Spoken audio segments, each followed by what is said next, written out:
Yo, what's going on, YouTube? It's your boy Alex Thomas here, back with another episode of Nerd Talk for you guys on episode 43. I'm here with my co-host Tyler. What's going on, Tyler? None, man. Tired. Another day at work. I need to stop working on the days we have Nerd Talk because I have no energy when we press go live. Yeah, I think I'm probably the only problem is I work Saturdays and it feels like I only get one day off basically because I work Saturdays. And I think I'm gonna probably stop doing as many Fridays as I do because I've noticed that like even when I'm off work, I get off at 12, but it just feels like my whole day is gone now since I already worked because I get up so early. So I definitely understand that. But we got just a few topics to talk about today. Clearly, the biggest topic we got today is Wakanda Forever, the spoiler review.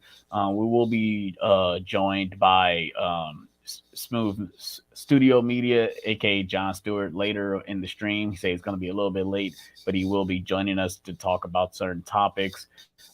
Just run into the chat real quick before we get into our first topic. We got Luke Ponto in the building. He said, "What's going on? Just saw Wakanda Forever for the second time, and it's still awesome. That's great." We got Durant's That's just Bone. move because Movie Hunter hasn't seen it, and that's a spoiler for the ending of the movie. Okay. Well, you kept it on the screen long enough. Sorry, Movie Hunter, if you saw it. I'm sorry. My bad. But teenager turned you. I mean, a teenage. See, that's what I'm saying. That could be. You could take that with a grain of salt. I mean, I didn't even read it. I didn't know what he was talking about. But He's talking about the post credit scene, but we'll get there when we get there. right. We got. I'm gonna Luke just say Luke reviews. reviews because I know that's Luke reviews. What kind of ever good at best for me. Had a few issues, but it was. Sorry, you guys are gonna hear my nephew in the background because I'm babysitting right now. But under the circumstances, I think if they delivered the best they could. I agree. We'll get to that obviously when we get to the spoilers. Movie Hunter, my bad if I spoiled it for you, but I'm sorry. He said in the chat. Um, It's one it- scene in a 2 hour and 40 minute movie, though, right. and it's not even that good. We also got Charles The Clayton in the scene. building. Right. So yeah, what's going on, everybody? Thank you guys for joining. We got 9 people in the chat. I know I probably say this too many times, but if you guys are new, if you guys just now joining, hit that like button. Please subscribe for more. Also, check out Mind of a Nerd's Instagram channel. He has an Instagram page because he has great reviews. He has a nice upcoming week of content for you guys coming up next week. So go check him out on Instagram. The links will be in the description below. So yeah, go check them out. But yeah, let's go ahead and get into our first topic of the day. Zaire. Yeah, sorry about that, you guys. But Zaire, go upstairs, please. Please. Having that right now. But yeah, let's go ahead and get into our first topic of the day.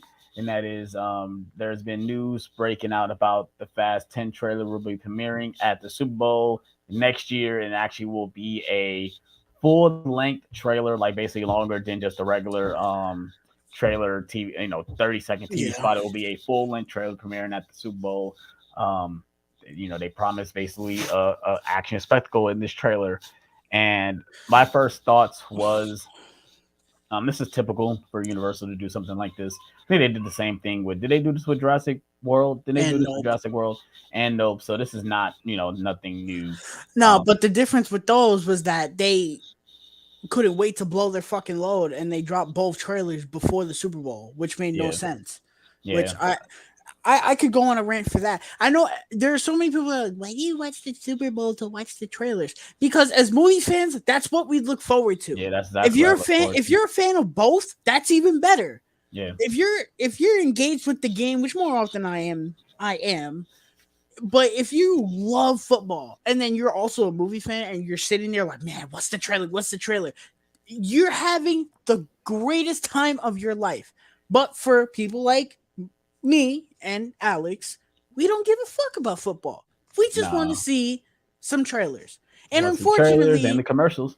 yes, and unfortunately, throughout the years, the Super Bowl has gotten worse and worse and worse and worse with the Super Bowl. I think the last good year we had was like 2016 or 17. Mm-hmm. 2016 we had like Civil War, Ninja Turtles.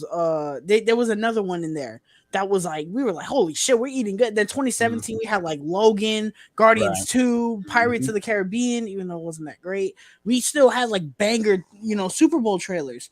Last year, what did we get last year? We had Multiverse of Madness. that was the best one. Yeah, we We had had the Lord of the Multiverse of Rings, Madness, Lord of the Rings Lord of the series Rings. got a one. Nope, Jurassic Nope, World. Both came Jurassic before World. the Super Bowl, which Yeah. is exactly my point. The Multiverse of Madness one was so good because we got that TV spot and they were like, "Hey, the new trailer is out. Go check it out."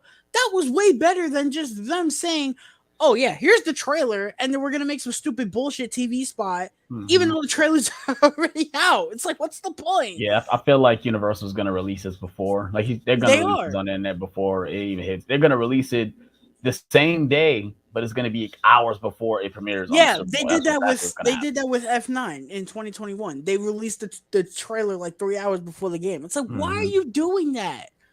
And I don't think that wasn't a Super Bowl trailer. I think that was No, that that was was the a Super Bowl that was a trailer. that was a, I thought that was like a Monday Night Football game or something like That that. was the Super Bowl. I remember that because it ended with them showing the part where they used the stupid magnet to drive the car through the building. Oh yeah, And I remember screeching of laughter when I saw that. yeah. It might sound ridiculous, but that's the whole joy of watching the Super Bowl. And these movie studios just don't give a fuck. Marvel was the only one that got it right last year. I was genuinely bored because half the trailer, if not all the trailers I saw last year, I was like, well, I saw that already. Yeah. That's why I didn't barely do any reactions to any of those trailers. I think the only one I did was Multiverse of Madness because I didn't see the TV spot. I didn't see the TV spot for Multiverse of Madness when I watched the Super Bowl. I did, and they showed they played that earlier in the show, right? That was like one of the first trailers. They showed that, and then they were like, "Oh yeah, the trailer is out."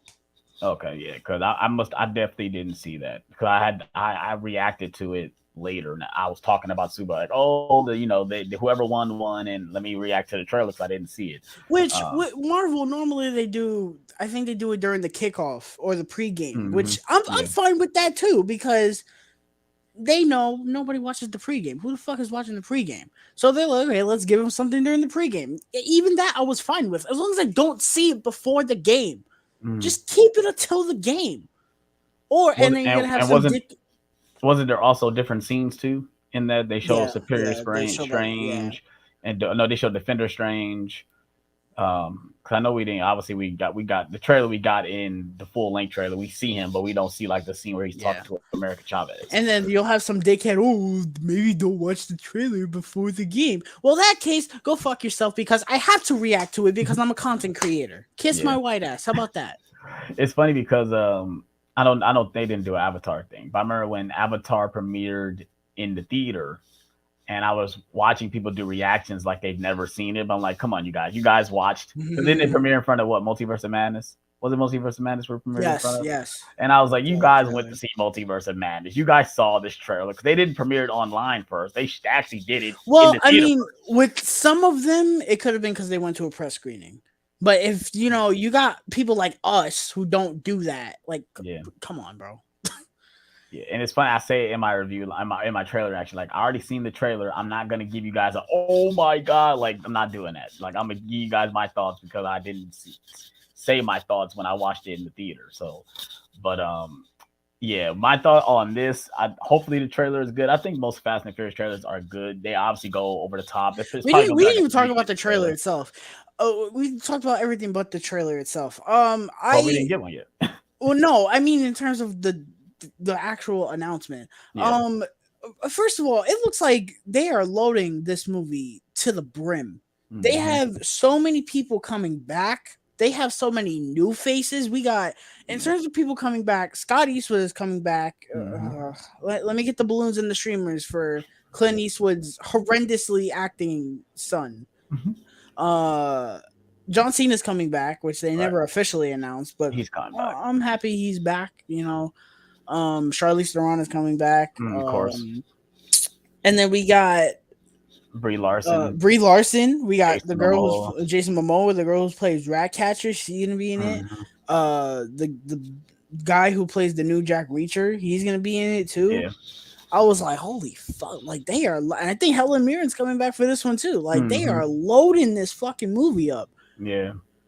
So, And then and Jason Statham too. Jason Statham's going to be in this one too. yeah, I mean, the only person they missing is The Rock. That's the one person they missing. But Which that's is- I'm upset though because they could have had John Cena in the. I said this it's upsetting that they didn't have John Cena and The Rock in the same movie. Well, Like this would have been dope if they was in this movie. But we know who to they're blame not. for that one, and it's not The Rock. Right. Um, We got and we got then Jay Stu just popped in the stream. Gonna invite him in here. right. Smooth, Mr. Jay Stu.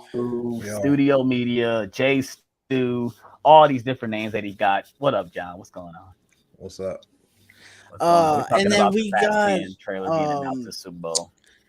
and then unfortunately Jason Momoa let it slip that he's like, oh yeah, we're gonna show so much of this movie in the trailer. He's like, oh yeah, I've seen it. I was like, oh great, because you didn't do that enough with the first two trailers. I remember when I saw the first trailer for F9, I was like, okay, I don't need to see the movie now. I saw the whole fucking thing. The fact that they reveal that John Cena is his brother is like, oh, that would have been something to reveal in the movie. But no, they want you to know. They want you to go. There were no surprises in F9. I swear to God, there were none. There were like a couple that were just like, that's Jesus Christ. But it wasn't a surprise that they were going to space. It wasn't a surprise that he was his brother. It wasn't. There were so many things that was just like, that was stupid. But if it was a surprise, I could have at least like been like, oh wow, okay. But when I was in the theater, I was like, I'm just waiting for them to go to space at this point. Mm-hmm. Which I can't believe they went to space. They went to space. I really wish we were doing Nerd Talk back when that movie came out. That would have been the funniest. Well, the way we are now. John, did we review that? Did we review Fast 9? Did we do a spoiler talk on Fast 9? I don't remember either. I don't remember. But, if we did, that would have been one of the funniest Nerd Talks ever, bro. I would just been sitting there like, bro, they went to space. John, what are your thoughts on this? I mean, obviously it's obviously a marketing tool for the movie, and it's going to be an over 3 minute long trailer, going to show everything. It's not going to be something special or anything. But yeah, what are your thoughts? I really don't care. I'll say this though. I mean, they should have stopped making. I mean, I'm a fan of the franchise. They need to stop making these movies. At this point, I don't care. Listen, I'm sitting here complaining. I'll say this: when the game turns off and I see that muscle card pop on my screen, and I hear that mystical, deep voice of a person who can't act anymore, I will leap out of my seat, and be like, "Yes, this is shit. This is my shit." Even though it's gonna be another one. I'm telling you, if they don't do time travel, they fucked up. Like, what are you doing? You don't got nowhere to go. They're not doing time. You don't got nowhere to go. Just do time travel. Yes, they are. I will bet my entire mortgage they are going to do time travel, bro. I promise you. Tyler, you don't have a mortgage. I will get a mortgage. They're in going this to market, do time travel. Good luck. Right. Oh, thank you. Dude, what else are they gonna do? What else are they gonna do? I don't know, man. They're gonna go. You ever seen The Core? No. They're gonna go into the Earth next. They went to space, so now it's time to go into the Earth now. So yeah. But let's go ahead and move on to our next topic because so Fast 10 will be premiering at the Super Bowl, or the trailer will be premiering at the Super Bowl. If you guys are excited for that, let me know in the comment section below. But let's go ahead and move on to our next topic, which is another trailer that premiered a couple days ago. I got to see it in the theater. I wasn't able to react to it because my internet was down, so I couldn't do anything when it comes to YouTube stuff. But I was able to see it when I went to see Wakanda Forever, and right off the bat, I thought the trailer was good. It wasn't mind-blowing to me.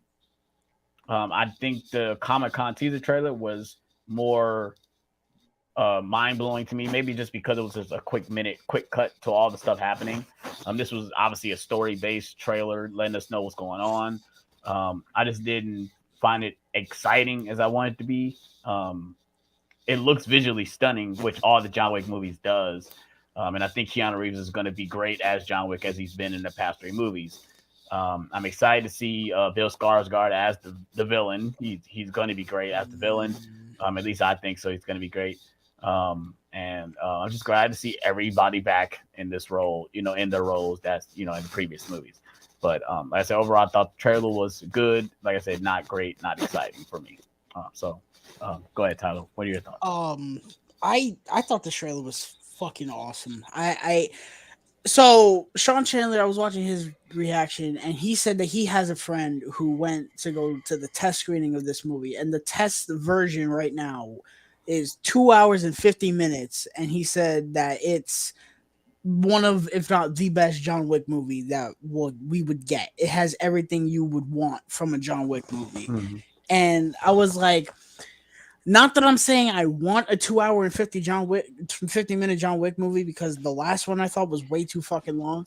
But watching this trailer, I can kind of understand if this movie would be 2.5 hours long, because what the storyline feels very simple, and I like that. It doesn't seem as convoluted as 3 does. I could see it where it's like a lot is going to happen in this movie. Mm-hmm. Like, feels like there's he's going gonna to a be lot of destinations. Yeah. There's gonna be a lot of steps he takes to get to Bill Skarsgård, and I can see that. I'm not feeling Bill Skarsgård as the villain. I'm not. He feels kind of like the villain in the first movie, where he's just kind of there, but it's more legit because it's Bill Skarsgård. I don't know. I'm not really feeling it. I'm not totally like writing it off because it's Bill Skarsgård, but I don't know. I'm not really feeling it, but the action looks fucking dope.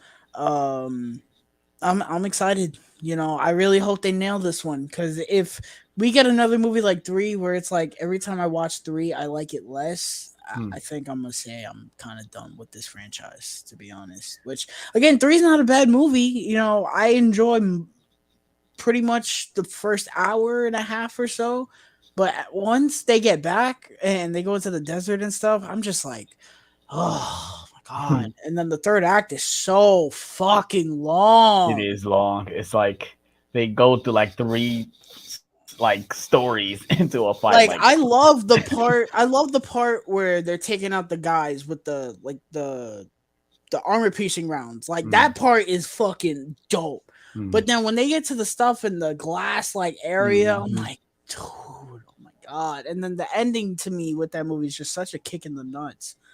I was like, Jesus. Like, the ending from 2 into 3 felt warranted. And then when they did what they did with 3, I was like, okay, now you're just setting them up to just make more. It didn't feel like a natural progression. But nonetheless, this movie looks really good, and I'm looking forward to it. It's John Wick. It's Keanu Reeves with a samurai sword and nunchucks. Like, I'm not going to complain about that. Right. John? Yeah, I saw it for the first time today, actually. When I went to go see Wakanda Forever for the second time.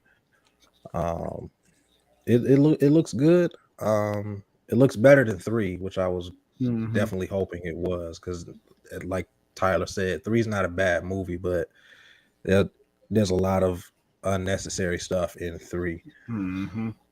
So this looks like a big movie, but yeah, it does, like Tyler said, I agree. It looks like it's gonna be a little less convoluted and more of a straightforward story, but just in like different locations.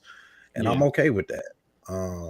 And I am looking forward to seeing Bill Skarsgård as the villain. I'm a Bill Skarsgård fan.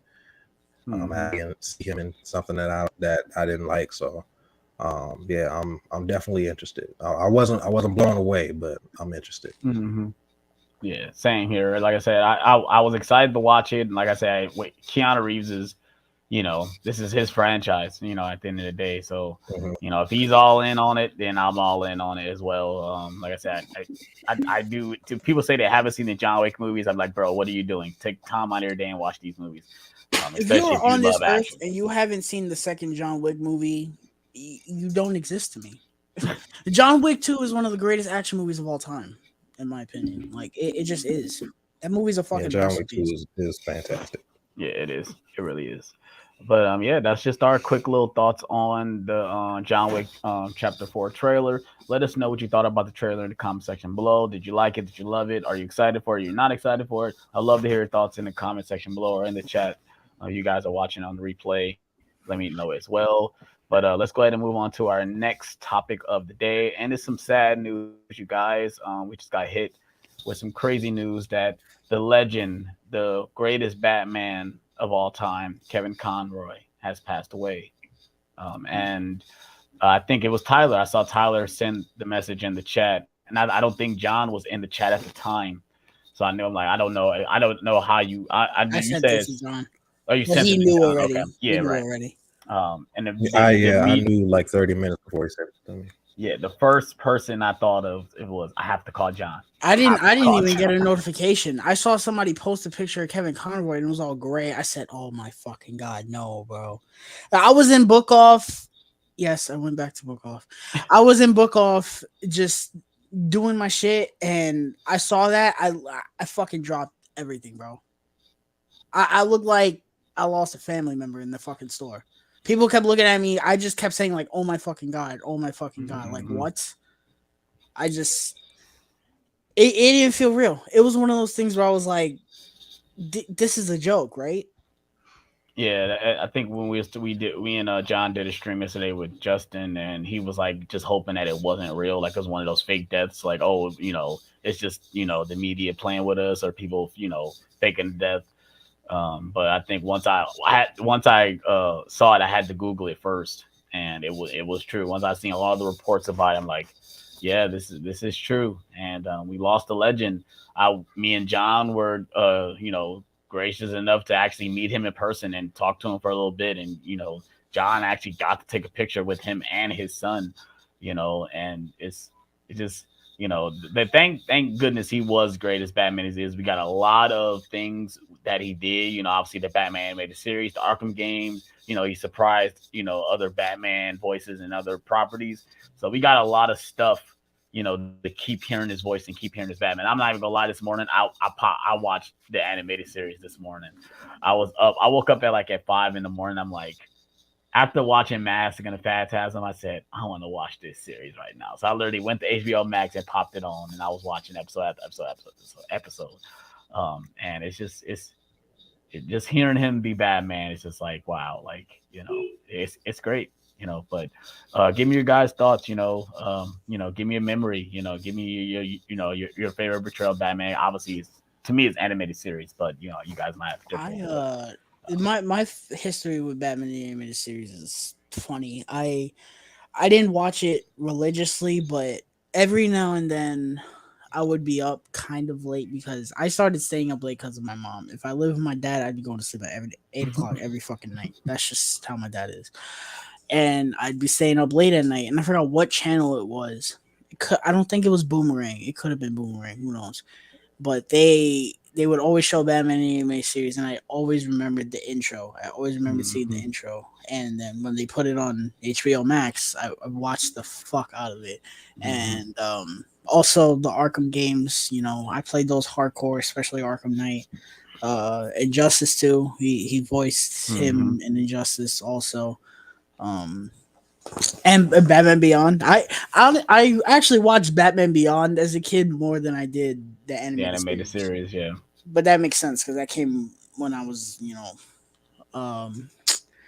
it's just again, I can't believe this is one of those deaths that it's like nobody knew. It's not as hard hitting as Chadwick Boseman, but it's kind of the same thing. It's like nobody knew. Yeah.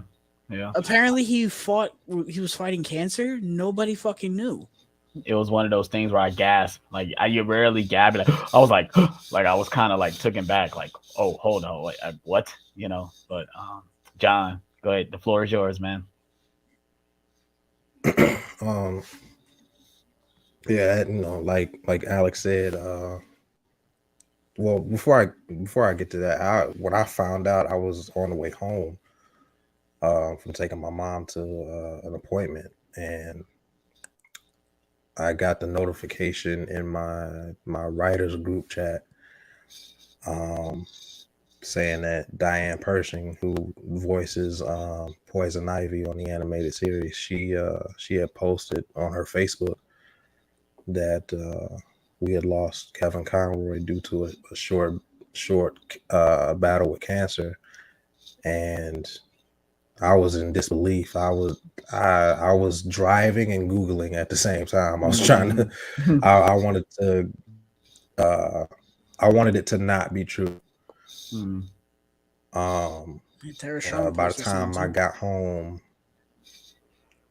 by the time I got home, it was confirmed, and I definitely shed some tears for sure, because like Alex said, I got a chance, we got a chance to meet him and actually talk to him, and although it was brief, it was it was more than just hi and bye, how you doing. Like, we actually got to have like an in-depth conversation about Batman.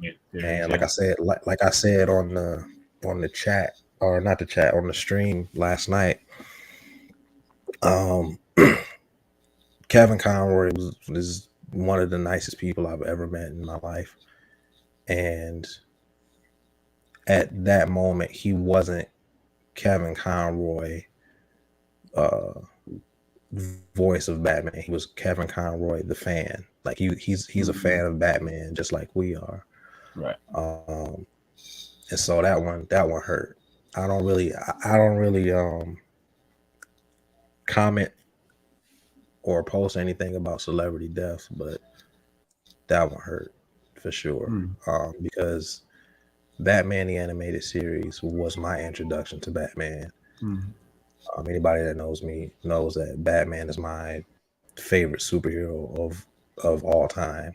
And before the movies, before the comics, before I could even read, I knew who Batman was. And it was because of Kevin Conroy and Bruce Timm. And he's gonna be missed. Alex had called me after he had gotten the news, and I didn't answer because I was writing the most difficult article that I ever had to write in my life, and that was to confirm that he had passed away on the Cultured Nerd. So yeah, he is the definitive Batman. We all got our favorites. We all got our preferences, but at the end of the day, we know, everybody know who the real Batman is. It's Kevin Conroy. So he will be missed. For sure. We just want to give just a quick moment of silence for Kevin Conroy.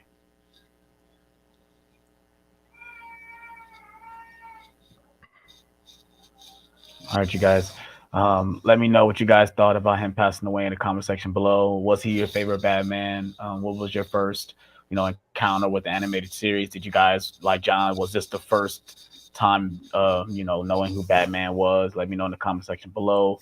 If you guys are watching now in the chat, let me know some of your favorite memories, of the animated series. Have you seen the animated series? I know that some people have not seen the animated series. So if you haven't, watch it. It's one of the greatest animated shows of all time, for sure. It has great pacing. I mean, you probably can watch episode back to back to back to back, and you get something different every single episode.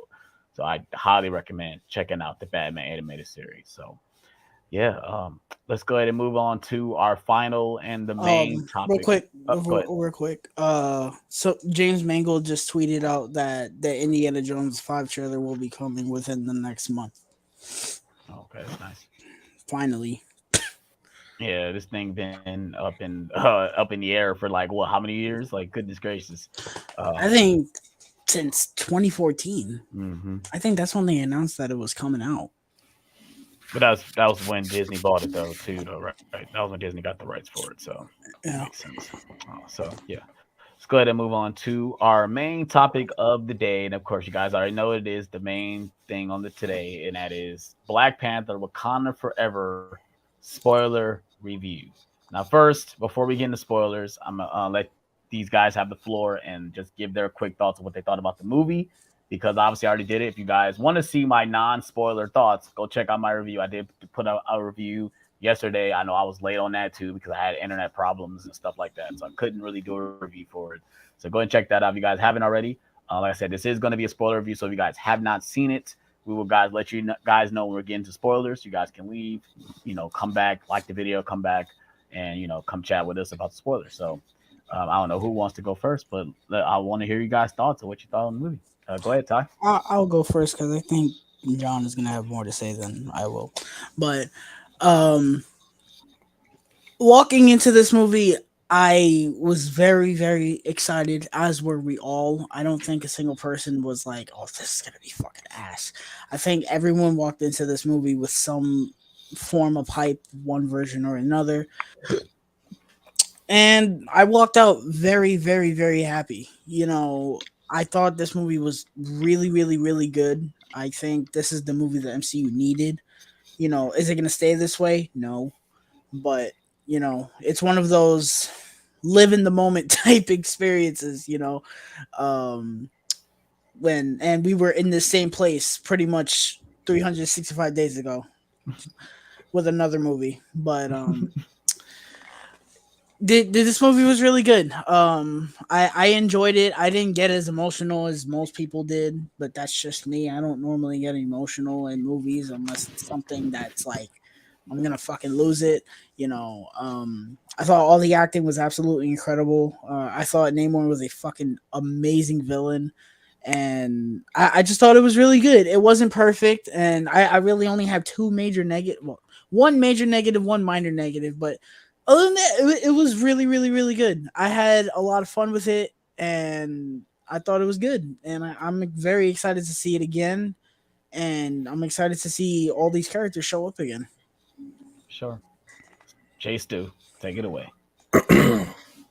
um, yeah, like Tyler said, we all had our expectations uh going into this movie. I had just written my review on Letterboxd for it today, which I think is the longest review that I have on Letterboxd.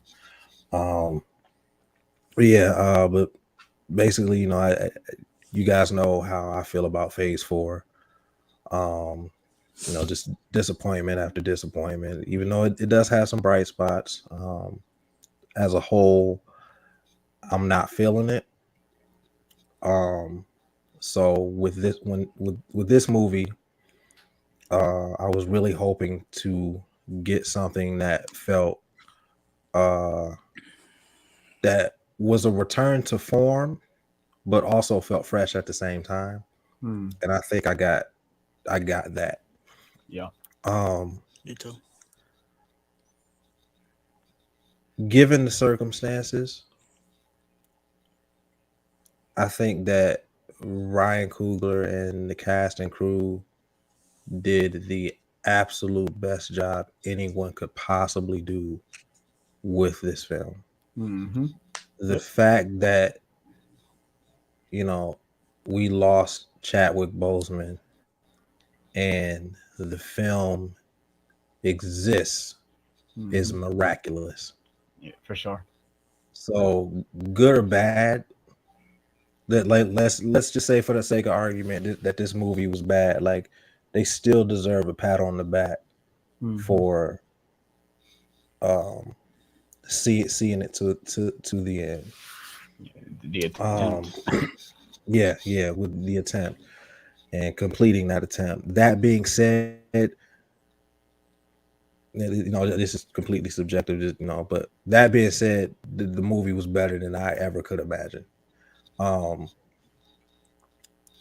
It had specific goals, three of which it had to be better than the first one. Because a lot of people have their feelings on the first one, so it had to be better than the first one. It had to acknowledge T'Challa's absence, and it had to honor Chadwick Boseman.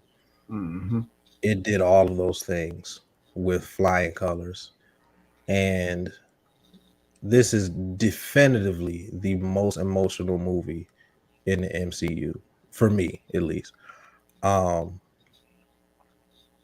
I saw this movie twice. I saw it Friday night and I saw it this morning, and I cried twice. Hmm. Each time I cried at the beginning of the movie for the Chadwick Boseman, the Mhm. first Chadwick Boseman tribute, Mhm.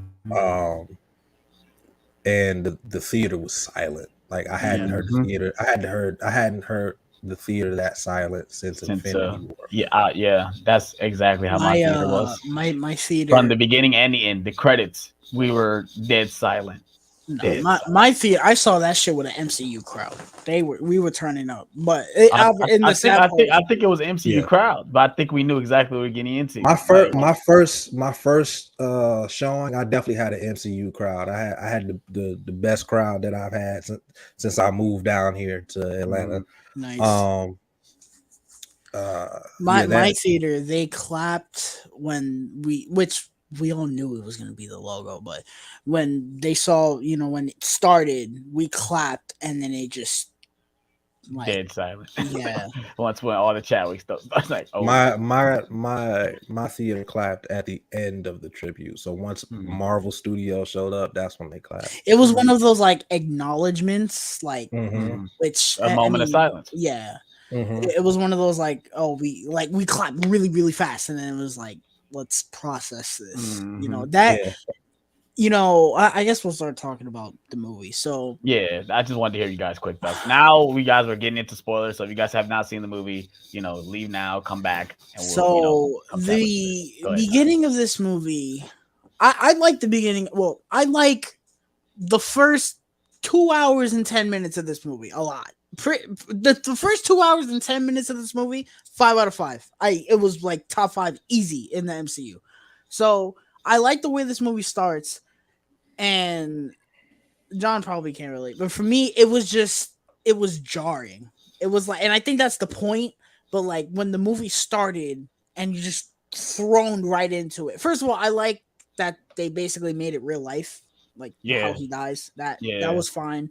It wasn't like no crazy thing. Like he died from he died from a disease. Yeah. Like that's what Mhm. happens. He died from a disease. And I like how this is another thing that I really like about this movie is this movie doesn't feel like just a sequel that's in the MCU. It is a sequel that it goes off the first movie. It's like Winter Soldier. It bounces off First Avenger, and I really like that. It's not It's just not like, it's not a phase building movie. yeah, it's not like Ant-Man and the Wasp where it's just like, no, we just we got to set things up. It's well, in some aspects. It feels like a natural sequel to it. It doesn't even feel like the MCU previous has happened. It just feels like it's the first movie and this. Kind of like Guardians 1 and 2. That goes with the tone though too. Like I said in my review, it's like I think John was probably happy that it was not jokey joke. Like goodness, like we're dealing with the loss of a human being here. Thank God they didn't take it in type of a comedic way. Because even with the funeral scene, like I liked it, but I didn't like that. I understand why they were like celebrating, because they're like celebrating that he's passed on because he's with the ancestors. So it's not like he's gone, but he's he's on to a better place. And we get that moment with Shuri when she hears everything in like silent, like everything is silent around her. But like I wanted to get that, like the trailer felt like I wanted like kind of like an emotional song while I was dealing with all that. That's what I wanted. I didn't want to hear like upbeat like music when I wanted I wanted to feel that moment emotionally with. So listen, but I'll say this. I'm glad you brought that up. I grew up in church. So when someone dies and they have a funeral, people we don't dress in black, we dress in white. And a funeral in a black church is supposed to be a celebration. Right. So that's why that was extremely familiar to me. Yeah. To go off of what Tyler said, the emotion, it hit you like a freight train. Yeah. They don't let up. It feels real because they're really dealing with it. I love it because a lot of the problems that I have with the MC, and it's not just me. A lot of people say this actually, is that the emotional moments that happen in the MCU, especially in the Avengers movies and Guardians movies, they don't allow it to breathe. They cut it short. And this movie does not do that. They let the emotion happen and they don't cut it short with a joke. They let it breathe. And it is that's kind of how the movie is, like as far as tone and story and themes, because Shuri is having a hard time grieving the death of her brother. Right. And this whole movie is about the process of grief, and she is just throwing herself into her work, and she literally goes through like each of the 5 steps of grief in this movie. Right. Yeah, for sure. Yeah, because she starts out with denial, and then she starts out with bargaining at the beginning of the movie. Then she goes into denial, and she goes into depression. Then we to the third act, she goes into anger, and then she finally goes into acceptance. And it was Ryan Coogler, like he knew exactly what he was doing when he had to rewrite the story, because the script was already written before Chadwick passed away, but he knew what to do, and I'm just nobody could have done this other than him. Yeah, this is a unique movie. There will be there'll never be another movie like this ever. No, but it's funny because I'm surprised I didn't get attacked in my review, because I was saying that I think it's, like I said, it's not a good or a bad thing, but I think it was kind of like a little upsetting that they didn't just go ahead and recast him, because I feel like they're taking away, even though, like I said, we know Shuri is going to talk about that. Yeah, I feel like they're kind of like not allowing another Black actor to play this character and explore the story that he has. I kind of feel like it's a little disservice, but I understand why they're doing it like this as well. Before the movie came out, I would have agreed with you 100%, but I firmly believe that the post-credit scene rectifies that. Yeah, exactly, and obviously we'll get that to a little bit later. I won't immediately jump to the post-credit scene yet, but I kind of do, but we got a whole movie to talk about. Yeah, I don't want to do that just yet. Let's go ahead and get to some key point scenes before we get to that scene, because I feel like we want to get to that, and we ain't build up to that. But before we move on to the rest of the movie, I do like that. While I felt like the opening was jarring, I do like that it happens in the beginning. That way, the rest of the movie is essentially aftermath and seeing how these characters are reacting to it. I do really like that. So then the movie goes on. What happens after that? The Namor attack, right? Well, for one, we jump a whole year into it. So technically, they did an Endgame thing. If this is 2024 now, are we 2024 now? Like, it's not 2020. Wait, no, because we're technically 2023 in MCU proper now, right? And then we jump. Okay, so I'm thinking 5 years from 2018. So yeah, it's 2023. Now we're jumping to 2024 now, which I was surprised, but not surprised that we jumped the whole year. Dealing with the death of T'Challa. But yeah, I think the next scene it's not the Namor attack, it's the UN. The UN. We get the Queen meeting up with the other heads of other countries, and so good. It's about the other, they trying to infiltrate the ship that has vibranium on it, and I love that she's the one that calls them out, like, oh, you guys were setting us up to try to get the stuff from us, and you guys think we're weak, but we still got, niggas, taking, you still got niggas doing shit. It ain't just Black Panther. And right off that, I'm gonna say this. I said this in my review. I'm gonna say it again. Angela Bassett fucking steals this movie. She steals this movie. I don't think I've ever gotten chills from an MCU movie from a performance, probably ever, more than I did watching this movie. Even in that scene where she's sitting there That talking scene. to the people, Bro, that when was she the walks in app. the room, it's like she Bro. demands that, Hearing her talk, Yeah, like her monologue yeah, was more interesting than the attack. yeah, yeah. Like, Yeah. I just wanted It to should have hear been, like I Angela said, it was Bassett her talk. talking. It was her talking over the attack. That's why I think it Yeah. makes it That better, was too. that was the appetizer for the monologue we got within the next hour of the movie. Yeah, That with Oh, a in the throne just- room? yeah, oh yeah, fucking destroyed me. But yeah. you know, that scene was awesome. I thought the action scene we got was awesome. I like the little joke where the I don't know her name, but the new girl that's there, with the daggers. yeah, she was like, Aneka. yeah, she was really she was okay, but I like the joke where she was like, oh, use the spear. She's like, but I got these, like they're cool. And Okoye is like, the spear is the weapon of the Doors Melange. What's wrong with you? And then the other one was like, oh, I told you not to bring them. Not to bring Yeah, That I'm was guessing. funny. I'm guessing they're a couple too. Are they? Yes, a couple? they're Okay. supposed to be. Yeah. Which Mhm. I'm surprised that, because everyone was making a big deal. Go fucking figure about that. And I thought they were gonna be a thing in the movie, and they don't interact at all in the movie. There's one scene where they do. There's What one scene? just scene at the where end, yeah. it's at the end though. It's towards the Oh, end when I everything don't is know. done. You know, That's par for the course, but a near 3-hour movie. I don't remember. I mean, you got a lot of stuff happening though. Yeah, so I'll probably catch it when we watch this on Disney Plus, which will be happening day one, IMAX enhanced. Woohoo! For sure.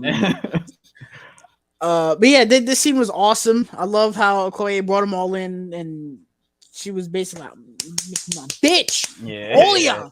yeah, for sure. And that shit was awesome. And I love, I'm gonna say this multiple times. I like how, and I said this in my review too, that if you told me that this was a real world situation, for the most part, minus the man with flying feathers on his feet, I would believe you. I'd be like, yeah, this feels political and real. I like that. I like that they're making it like, oh, you got nations going for vibranium, and Wakanda's like, we're not doing anything, bro. You're just being dumb. And You know what that scene reminded me of? Yeah, go ahead. It reminded me of the scene at the Capitol in BVS. Yeah. When Holly Hunter, the senator, she was talking to Superman. I was like, this is giving me BVS vibes, but like Angela Bassett is she just I was enamored with her performance. I love the line she says, like, it's not that we know vibranium is the most powerful thing on the world, but it's not vibranium we're worried about. It's you we're worried about, because what you guys can do with it. Yeah. We know what we can do with it, and we chose to keep it in our country and not force it on the world like Killmonger was gonna do. But like, if you guys have it, you guys gonna make weapons to destroy other countries. It's like, no, we want to not have that, including them eventually. That would happen, right? But yeah, that was a great scene. What was after that? I think now it's the scene where I think it's the Namor. So Namor we got a pretty cool. Man, I gotta say this. Namor's army. I'm not even gonna talk about Namor yet. Namor's army. They showed up. I was fucking terrified. I was like, holy fuck. I'm glad you said that. I thought I was the only one that felt like that. They are legit intimidating. When they had like that song thing, I was like, where they were like controlling the guys that jump into the water. It's kind of like, terrifying, because you can't, and they're basically controlling your mind. So they're in a trance.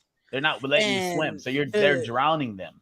The scene was great, and then it got even better. They people were making a big deal about this random girl that was there. I was like, what? Before, like when they showed her in the trailers, we were like, oh, this is character white agent number 75, whatever. And then she dies in 5 seconds. So I was like, okay. They thought she was important because she was in the trailer. Yes. But and no, then, not even ever. I want to talk about damn, well, the scene before when they put the people in the water, it's like we Mhm. got kind of like a horror like vibe Yeah. like going on at the Invasion of same the Body time. Snatchers type shit. Yeah, like the guy is like literally just gone. She's like, oh my god, he's gone. I don't know where he went. That was so dope when he was like trance and he was You like, can she was see like, the hey, vitals. and then he snaps out of it and the fucking one of the guys like, come here, fucking Yeah. grabs. I was like, Yeah. damn, bro. And then they're trying to fly away in the helicopter, and I thought they were gonna get away. Then I didn't, for some reason I didn't realize it was Namor. I was like, I thought it was the fucking his little girl that Mhm. was with him the whole movie. Fucking Namor grabs the helicopter and flings that bitch in the Yeah. water, and we get one of my favorite shots in the movie with him just flying in the darkness. Just standing Bro, there. Yeah, that looking we got that intimidating as shot. I looked hell. at Kevin. I said, "Oh my fucking god, bro!" I said, "Bro, he hasn't even spoken a line of dialogue yet, bro." Yeah, you haven't even said anything, right? Oh my god, bro! I was like, "Yo, name was gonna be so raw, bro." Oh shoot, that was awesome. That attack was really dope, though. What was after that? That was when the scene where the queen takes Shuri to the beach, right? Yeah. To I don't bury think the- I don't think they the Wakandas know that their ship got attacked yet. yeah. Because So that Namor comes up to Shuri and Mhm. the Queen Yeah, and so says, it's the "Oh, beach. they're finding out that vibranium is in the water and they got a machine and we want you to get the scientists that built this machine and so we get do this this for me and we I get want to this attack nice you." scene. We get this nice scene where the queen is trying to help Shuri overcome her grief, and it's one of those things where it's like she should know you can't rush grief. It's a process. It's Mhm. called the 5 steps for a reason. Yeah, You but can't just go from 1 to 5. I get that, but it's like you gotta sometimes you gotta jump start it. you gotta jump start yourself. Yeah. You can't just stay in that state because once you stay in the state, Because it's it's never been a gonna year. change. Yeah, exactly. Yeah, that's true. And I liked how she was like, okay, we gotta burn these. And I kind of like how it was like she said it was like tradition, like, oh yeah, we It's do like a this. little ritual, yeah. I like how Namor came out of the water and Shuri was like, that's not a part of the ritual, right? That was funny. Like, hell no, it's not. Also, the this fact that he is infiltrates the Wakanda without them knowing, it's like, how did you get in here? It's like, well, yeah. he's a water person, so I understand that. Wakanda has the worst security on the planet, bro. I swear to God, because they go in, right? They go in and now it's different. Now it's not you just fly into it and you find it. Now it's like they have like a water the little drums, password they or got whatever. like drums or whatever. And when I saw that, I was like, gee, I wonder how Namor's gonna get in. But he just shows up and I'm like, man, you fucking people have the worst security on the planet. No wonder you're about to be invaded. Like shit. And Namor essentially, this was like the main plot of the movie for me. It took a little bit to actually get it because essentially he explains the whole plot of the movie within like 30 seconds. And I was just like, that was a lot of fucking information. I was like, what? Well, no, I mean the that's why I didn't really want to say it in my review because I'm like I feel like if I say it, I'm giving away the entire movie. It's like Namor is finding out because they don't say nothing about the Americans or anybody is trying to find vibranium. They find vibranium in their in their domain. So he basically wants them to find out who made this machine that's doing this, and they want to kill the person who did it just so they don't get discovered, And they're pretty straightforward with it. And I love that when they find out who has actually made this machine, they're like, "Oh shit, we can't do this. We can't like give this person up to Namor because it's just a kid that's doing this." And I liked how the movie keeps the thing of Namor says, if you tell anybody, we will come back here and fucking kill you. I like how the movie keeps that the whole movie. Yeah, the intimidation. And I like the scene a lot. It was like, okay, you establish what we got to do from the beginning. We don't got to establish anything else. Done being, let's go. And that was the whole movie. They didn't really throw anything new in there. It was pretty much that was the whole movie. And I was like, okay, good. That's how you. But You know, kind of like I'm Infinity glad War.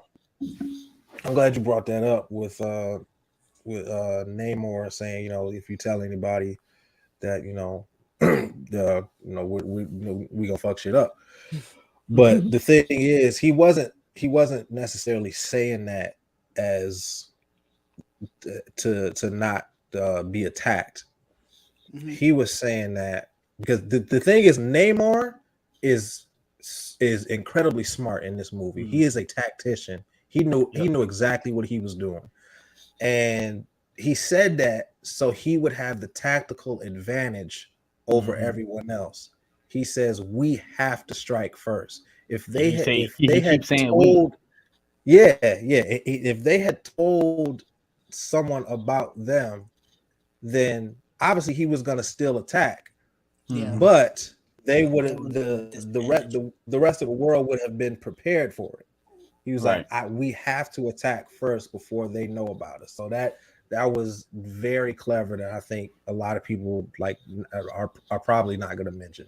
And I liked that about his arc. That essentially he was like, this fast forwarding later in the movie where he's like, "Oh, sure, you team up with us and let's take out the world before the world tries to take us out."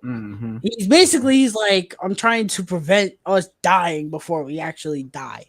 I really like that. That was cool. He's trying to protect his people. He's trying to protect his home. You know, that's all he's trying to do. I mean, I think he's just really going about it the wrong way. Real talk. It's like they don't even know. Like, just, you know, keep doing what you're doing. You've clearly been living in this area for as long as you have been. Like, it's not now. It's like now that Wakanda opened their doors up. Now everybody wants vibranium. You know, so you know, it wasn't to the point where vibranium was just a small metal on Earth. Like, it wasn't ever a thing before Wakanda opened their doors up to everybody. So, yeah. And so on my first viewing, should be blaming Wakanda. Yeah, on my first viewing, this is before I even finished watching the movie for the first time. But when he first explained his plan, I'm like, it's the same thing as Killmonger, but because of him being so smart and having that tactical advantage, it is the same, but it's like the other side of the coin. Killmonger was being reactive, Namor's being proactive, which I thought was genius. So it's still on the themes of position and but it gives it like Is that me? No, that's what I said. Johnny was breaking up too, but I got what you meant. I got what you mean though. Okay. No, you good. But yeah, so let's move on. What's happening next? I think we're on. That's the scene. So the next scene, they find out. Oh yeah, Riri built this big device that can find vibranium, and she goes to MIT. And typical. I know we all thought it. Of course, MIT. Yeah, but this is where like that. So far, we haven't really got that many. Like I said, comedic beats yet, and now we starting to get into more of the comedics. They talk about his head, like how she looks ashy and stuff like that. And I thought that was listen. Fuck, I'm not even gonna try to pronounce her name. The actress that plays Okoye, Deny fucking. Yep. She is fucking hilarious. She is though. And I never realized it. Now she's funny. She's funny in The Walking Dead, but we don't get that. You gotta watch The Walking Dead. She's essentially Okoye in The Walking Dead. She is though. She really is though. Like, it's just in the MCU they give her more humor. She had me almost in tears of laughter in this movie. She was fucking hilarious in this movie. When she approaches Riri and says like, you know, you gonna come with me. Or you gonna come with me unconscious or conscious or unconscious. Yeah. And she's just like the way she's talking to her, like, really? You gonna really throw something at me? Like, and she has the spear, she's like, oh my god, you got a spear. You brought a spear? Yeah, hell yeah, I brought a spear. Shit, what you mean? I think what makes her so funny is she's the reactionary character. So she's not she doesn't initiate the joke. So what makes the joke funny is her reaction to it, and she is on point every single time. Yeah, the fact that when Shuri approaches her and she's like, "Oh, I'm about to go to the bathroom. You let me go to the bathroom." And she's in the bathroom already. Like, I gave you 5 minutes. Like, That's it. What you expect? Like I'm not gonna come. What you think? It's kind of like how with T'Challa in the first movie, like when he freezes, of course Okoye is gonna come because she knew you gonna freeze, bro. Like I gotta be there for you. But most of her dialogue throughout this whole scene, even when they go to her garage, it's all comedic beats. Like it's hilarious. Yeah. This was probably the most comedy in the movie, but it works. This is what happens when you write good comedy. Mm-hmm. Because then you go to the next scene when you get the car chase and even the fight on the bridge. At that point, you back to serious tone. It's no jokes.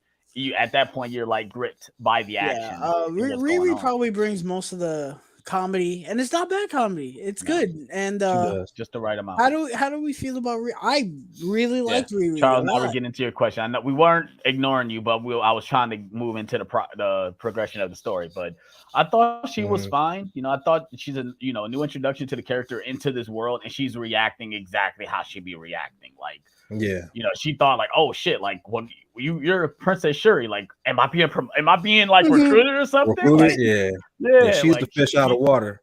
Yeah, she's reacting. Like, even when she goes to Wakanda, she's just like, wow. Like, and I love she said the stories do not do this place justice. Like, goodness gracious.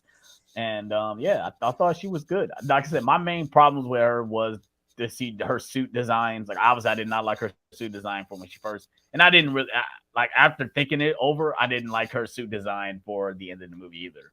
But and I think the CGI was a little wonky on her suits too. I've actually grown to kind of love the prototype suit a lot, and it's funny because when they showed it when we first saw it, she has an Iron Man suit. That was awesome. When we first saw it in the concept, we were like, "This looks, oh my god, what the fuck is that, bro?" I think it's seeing it in motion, and it's mostly shot at night. It is too, but it looks cool. I like how much of a prototype it looks like. My theater, I'm convinced I sat in front of Riri stands straight up. When she showed up, even before she shot anything, when she showed up, everyone's like, "Let's go, yeah, bro!" When they walked in, talking about when they first see her, when she's walking past in the college, and when they walked in, the moment was great. When they were like, "Oh shit, she's got an Iron Man suit!" Boom! We were like, "Let's go!" Whoa, bro, we were turning up. This action scene was fucking awesome. I was turning up. Yeah, I listened to the soundtrack for this movie, and it's kind of just there, to be honest. I don't really care. It's a talking about the music, right? Yeah, it's a significant. I was gonna ask that too. What you guys think about this? Like, and I figure like most of these movies have just random songs popping in here, but did you guys? You talking about the soundtrack or the score? The soundtrack. The soundtrack. The score. The score is another. Okay. The score is awesome. But we'll get into that. We'll get into that. Soundtrack. Like, I thought some of the songs were like, like I could have dealt without. Just I like the songs at the end of the movie are better than the songs in the rest of the movie. Like the like when Shuri, skipping ahead a little bit, when Shuri is making the synthetic heart-shaped herb. I really care for that. Yeah, I like that song. I thought it was like the one that was in the car chase. I was turning. I was like, oh, okay. Yeah, I don't know. Maybe it's because it was in an IMAX theater or whatever. But that car chase was freaking fire. I was having a blast. And then that goes for, and I loved all of Ironheart's stuff in the scene. It was really dope. The fact that she shoots the drone at the exact moment. Yeah, and she was like, "Oh, I got something for you." Yeah. Boom. She did the Iron Man thing. I'm about to bring the party to you. It's just like, no, I got something for you. Boom. And then again, back to being with Namor's army being scary, that fucking came out of nowhere. But it reminded me of Winter Soldier when after the whole car chase, fucking Winter Soldier shows up, boom, fucking you're like, what? That's exactly how I reacted to the scene. They throw fucking water grenade, doof. I was like, oh shit. I say this movie does the slow-mo when it comes to like explosions, like the scene where they're driving and like it's like a water explosion stops them, which is like that's an awesome shot. We just watched they Black do the same Adam. thing where they're like jumping out of the water and they do it in slow motion. I'm like, oh yeah, that's how you just watched. We just watched Black Adam, where 80% of that movie was slow motion, and I was like, Jesus Christ! This movie does it the right amount of time. They don't overdo it. The fight on the bridge, man. Oh my goodness! You could hear a pin drop in my theater, bro. Oh my god, bro! My heart was. I don't think I've ever had my heart pounding in Phase 4 like this ever. Maybe when the music dropped. Tyler, you're the first person I thought of. I was like, Tyler is eating this up. Said Tyler's gonna love this scene. Dude, I said that. I said no music. He's gonna love this. He's gonna love this. I don't understand, bro. It's like I'm a fucking broken record. It's like people call me ridiculous, and then you watch the scenes and you tell me, "Oh yeah, they're the best scenes in the movie." I say shit for a reason. Yeah, like, bro, watch the opening scene of Ready Player One and tell me that's not the greatest fucking race in a movie you've ever seen in your life, bro. It is. It's like, awesome. bro, you're right, for sure. But yeah, this whole sequence was so tense, and you don't know exactly what direction it's gonna go because, like I said, I thought Okoye was really thought, I thought Okoye was gonna die, bro. I was gonna be destroyed, bro. When that scene ended, I looked over at Kevin. I said, bro, I would have fucking lost it, bro. I would have been. I didn't cry at all in this movie. I felt it. If she would have died there, I would have. Yeah, I thought she was done just because I'm like, who knows who can, since we already got the death of T'Challa, who knows who else can die, in this movie. These characters have been around since Black Panther, since after Phase 3. They could, off these characters as much as they want. So yeah, you got an awesome fight, and then they take Shuri. They take Shuri and Riri as well, and then we get another I didn't realize. Is this is the throne room? Yeah, this is the throne scene, right? Yeah, dude, I wasn't even moving, bro. I was just sitting there like. Yeah, I think we hear this line in the trailer too. And it hits just as hard in the theater. It hits harder because it's in context. Yeah, exactly. And it hit hard for me because I love Okoye. I don't think she deserves the Oscar, but she needs some recognition, for sure. I love Okoye. I'll be surprised if she doesn't get nominated for Best Supporting Actress. I said this in my review. I was like, I'd be surprised if there aren't nominations, considering the first one was nominated for Best Picture. Yeah. Yep. Yep. This scene hit hard for me because Okoye is probably my favorite Wakandan character. That's not Black Panther. Yep. And when she was like, I've given everything. When she first was like, "Oh, I've given everything to this role," and then you get the lines from the trailer from Angela Bassett, I was like, damn, bro. And you just see her like, listen, I don't want to give up my position, but if that's what you want, take it, bro. I'm not gonna argue with you. No, the fact that she flipped it on her was like, you stood by Killmonger's side as he took the throne. Yeah, that was. I was like, fuck, bro. I lost everyone.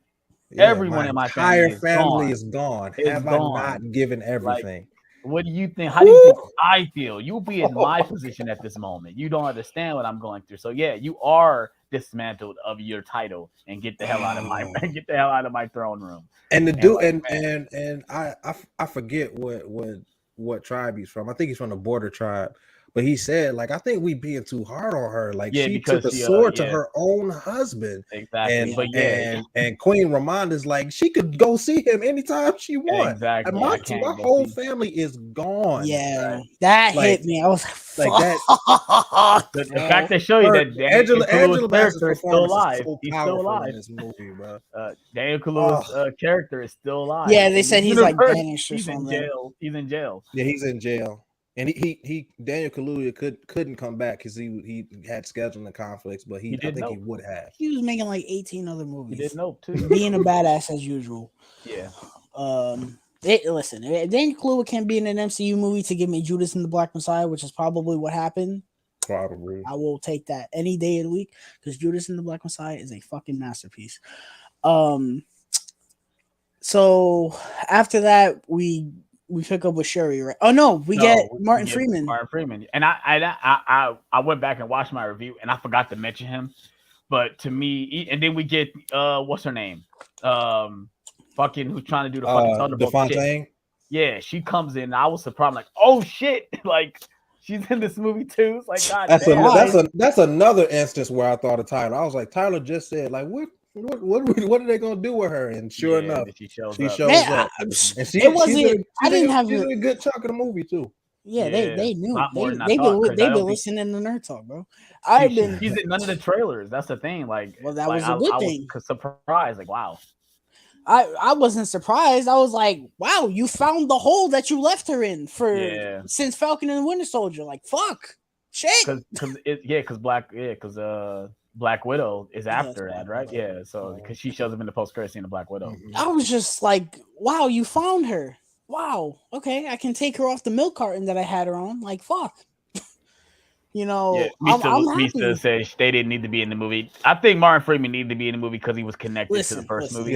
Martin Freeman needed to be in the movie. Listen, let's talk about this. Everyone's been complaining, oh, when they come back to them, the movie suffers and the movie gets worse and the movie gets boring. Shut up. Listen, I'm perfectly fine with them because now I do agree that her being in the movie, while I was happy, I do agree it's kind of just them saying, yeah, this is so you know who she is for Thunderbolts, even though I already fucking knew who she was. And if you had used her in the other projects, you would have had to have her in this movie. I'm fine with them in this movie, especially Martin Freeman. One, because he had connections to the first movie, and two, because everything they do in this movie relates to the main story in the movie. Yeah. It's not like they're doing something else. Side story. That's not, everything. He is trying to help them. Yeah. So it's not that bad.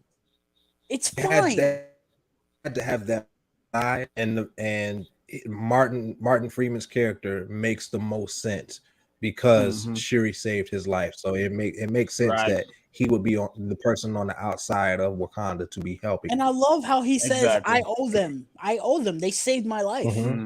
I love that. So it's not that bad, bro. He agrees with Queen Ramonda too. He's like, what if we had that power? Imagine what we would be doing with vibranium. Yeah, she's like, I dream about that every night. I dream about that every night. So then they're essentially just looking at this crime scene and they find Shuri's the beads. And I thought it was fucking funny how he was talking to them and he was putting it behind his phone, and they revealed that they were an item too, which I was like, they were married.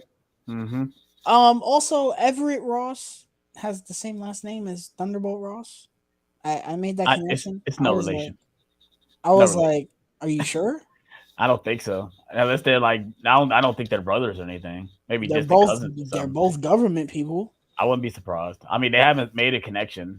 I'm not saying I need it to happen, but I mean, I don't know much about this actual character in the comics. So would we be surprised?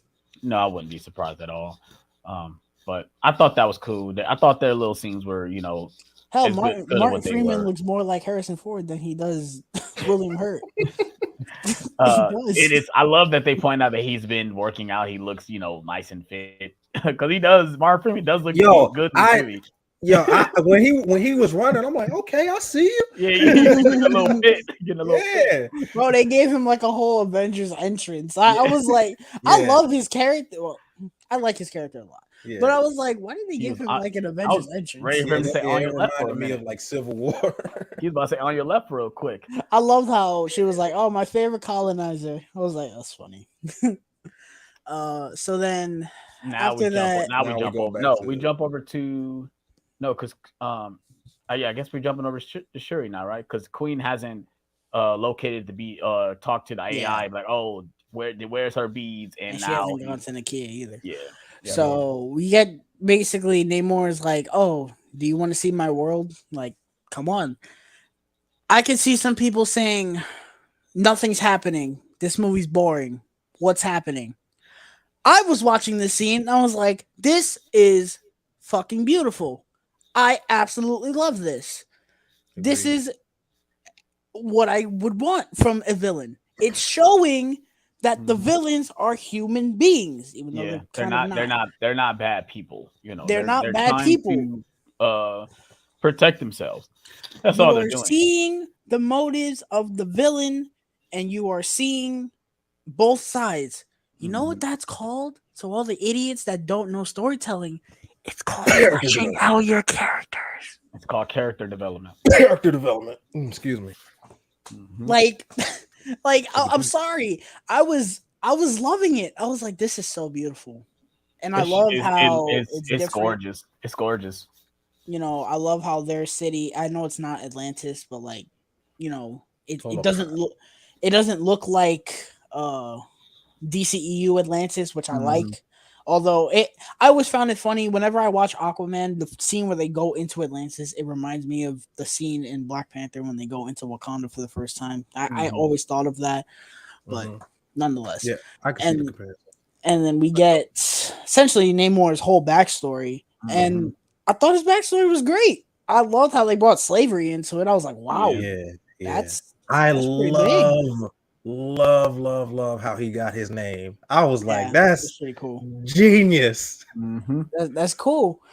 And I liked how they, you know, they had to struggle and they had to go into the water and find this thing. And as soon as they revealed, like, oh yeah, this herb thingy has powers, I was like, they got their own version of the heart-shaped herb. That's what I thought. Oh, they got the own version of the herb too. Like, that like fast forwarding to when she makes the thing, when she looked at the bracelet, I was like, gee, I wonder how she's gonna make the thing now. Which I wasn't mad about it. I was just like, okay. Yeah, I wasn't mad about that. Yeah, I wasn't mad about it, but I was just like, character convenience. I was like, okay. So essentially, Namor reveals, like, oh, okay, you've seen my home now. So I got a proposition. What if me and you, our nations, team up and we're gonna take out the world? And then Shuri was like, she was mesmerized by this. She hears that, she's like, whoa, I beg your pardon? Like, what? Like, I beg your pardon? She was all like, you know, rose-colored glasses, like, oh, look at all the blue and all this shit. And then fucking he says, oh, let's take over the what? Whoa! But then he also he said, "Hey, I remember. I remember you saying you want to watch the world burn. You want to set the world on fire." He's like, "Let's do that." And to me, it's like he's giving the proposition, like, I want to take over the world before they come destroy me, because that's basically what he wants to do. He wants to just, you know, destroy the fucking surface people, you know. Yeah, but like I said, he's a tactician. He had to employ empathy before he could explain his plan. His motive. Yeah. I like that. Shout out to Mama Bluray. She in the chat. Hey, Mama Bluray. So tell Sue I said hi. Then we get Nakia talking to this AI thing, which I like the AI thing. I thought it was okay. It didn't really bother me that much. So essentially she was like, oh, I need to go find somebody who can track things or whatever, which I guess Nakia was a tracker. She was a spy. She was a spy. Yep. Yeah. Which she's good at getting people out. I'll say this, I like Nakia infinitely more in this movie than I did in the first movie. I thought Nakia was an absolute waste of space to me in the first movie. In this movie, I was like, oh, okay, you matter. Okay. And it turns out she's been living in, it was Haiti, right? Yeah. She was living in Haiti, and she's got like this whole family.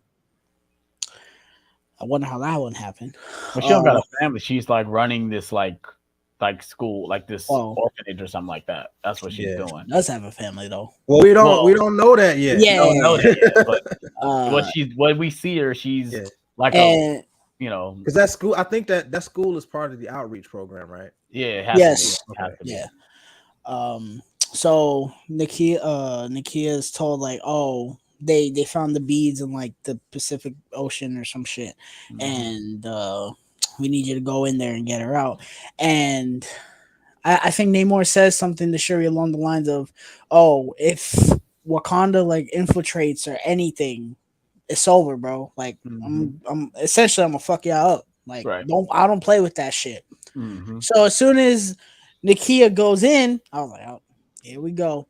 Yeah. And Nakia goes in, guns blazing, shoots the fuck out of somebody. Yeah, she goes in guns blazing. And Shuri is trying to save her, and Nakia's like, man, fuck that bitch, bro. Let's go. We out of here, bro. That's basically what So happens. then Yeah, they get pretty out, much. and probably my favorite Namor moment in the whole movie happens. And I almost did a fucking flip when this happened. The He was shot when he looks up is like trying to I'm gonna save take this this girl, motherfucker out. and his little what's her fucking name? His little like sidekick, because I know she's important. I think it's Namora. Namora. Namora. Yeah. Yep. She was like, "Oh, they infiltrated us. They infiltrated us." He's like not even acknowledging. He's just trying to like save her. This girl fucking dies, and then she's like, "Oh, who's gonna stop them?" And he just looks up. I'm gonna stop them, and we get the most The epic best scene in shit the movie. ever. Where we saw it in the trailer. He comes But down in this stands badass throne. armor. We need to talk about their like calling. You know how like they got this, they got like this. Yeah. Like Oh, this is yeah. their like their their thing. It's Oh, Goku. that's what that is. You know, it's like I've been seeing Kamehameha. that. I've been seeing that everywhere. Like, oh, what I'm gonna do to my friends when I go back to school next week. I guess I didn't pick up. Think about it. We saw Black Panther. What we do? We went like this. We all went Yeah. like this. You know. Now this is the new thing. Now. And he's giving this whole speech, and it's just awesome. And the actor whose Namor just absolutely killed it. You know, Tanakuerta. did an I won't say his name absolute wrong, so I'm amazing not gonna job. say Yeah, John is on name duty tonight because I'm not trying to fucking butcher these people's names. They all deserve recognition. For But sure. he was absolutely incredible as his character. Yeah, and I just, this is the first villain that I felt fear from since maybe Thanos, legitimately. Like, I'm like, I love Scarlet Witch as, you know, Yeah. the villain of Multiverse of Madness. Don't get me wrong, but part of me was like, they're gonna be here, bro. Well, and the fact that we've seen her in another way, like Yeah. she hasn't been a villain. This is the first time we've seen Namor. And I think also because that movie we already doesn't have a connection have with Wanda. that movie doesn't have a serious tone to it. It's more of a fun roller coaster tone. Yeah, So I'm having fun with her murdering people. Right. I'm not like, oh my gosh, she's murdering people. Right. I'm like, oh, she got split in half. That's funny. Yes, I'm a sick bastard. I know. But yeah, Namor and his army, they're just so fucking good. So awesome. We haven't talked about M'Baku yet at all. Yeah, because she shows up in the scene where they're having a conversation about, because I know he shows up. Like this is another comedic scene too. He's like eating a carrot or something like that. And I thought it was a Twizzler. No, it's a rhubarb. Okay, I thought it was a Twizzler. I thought it was a carrot. Like it's essentially a red carrot. Okay, I'm like I said, I knew it was a carrot. Winston Duke was awesome in this movie. I'm trying to figure out what the scene is about, but he comes in and now he's like he's accepted at the table. Like it's a meeting about. It was after Namor showed up the first time. They were trying to figure out she's telling the council about it. Right. He was awesome though. He's another one. I think he's hilarious. Vastly improved over the first movie. Oh yeah. And he wasn't bad in the first movie. It's just he's just so much better in this one. Yeah. Well, it's the fact that he's now accepted into the tribe. He's not like an outsider. He's not coming in with remorse. He's actually coming in as a brother, you know, as the people of Wakanda. So that's what makes him better.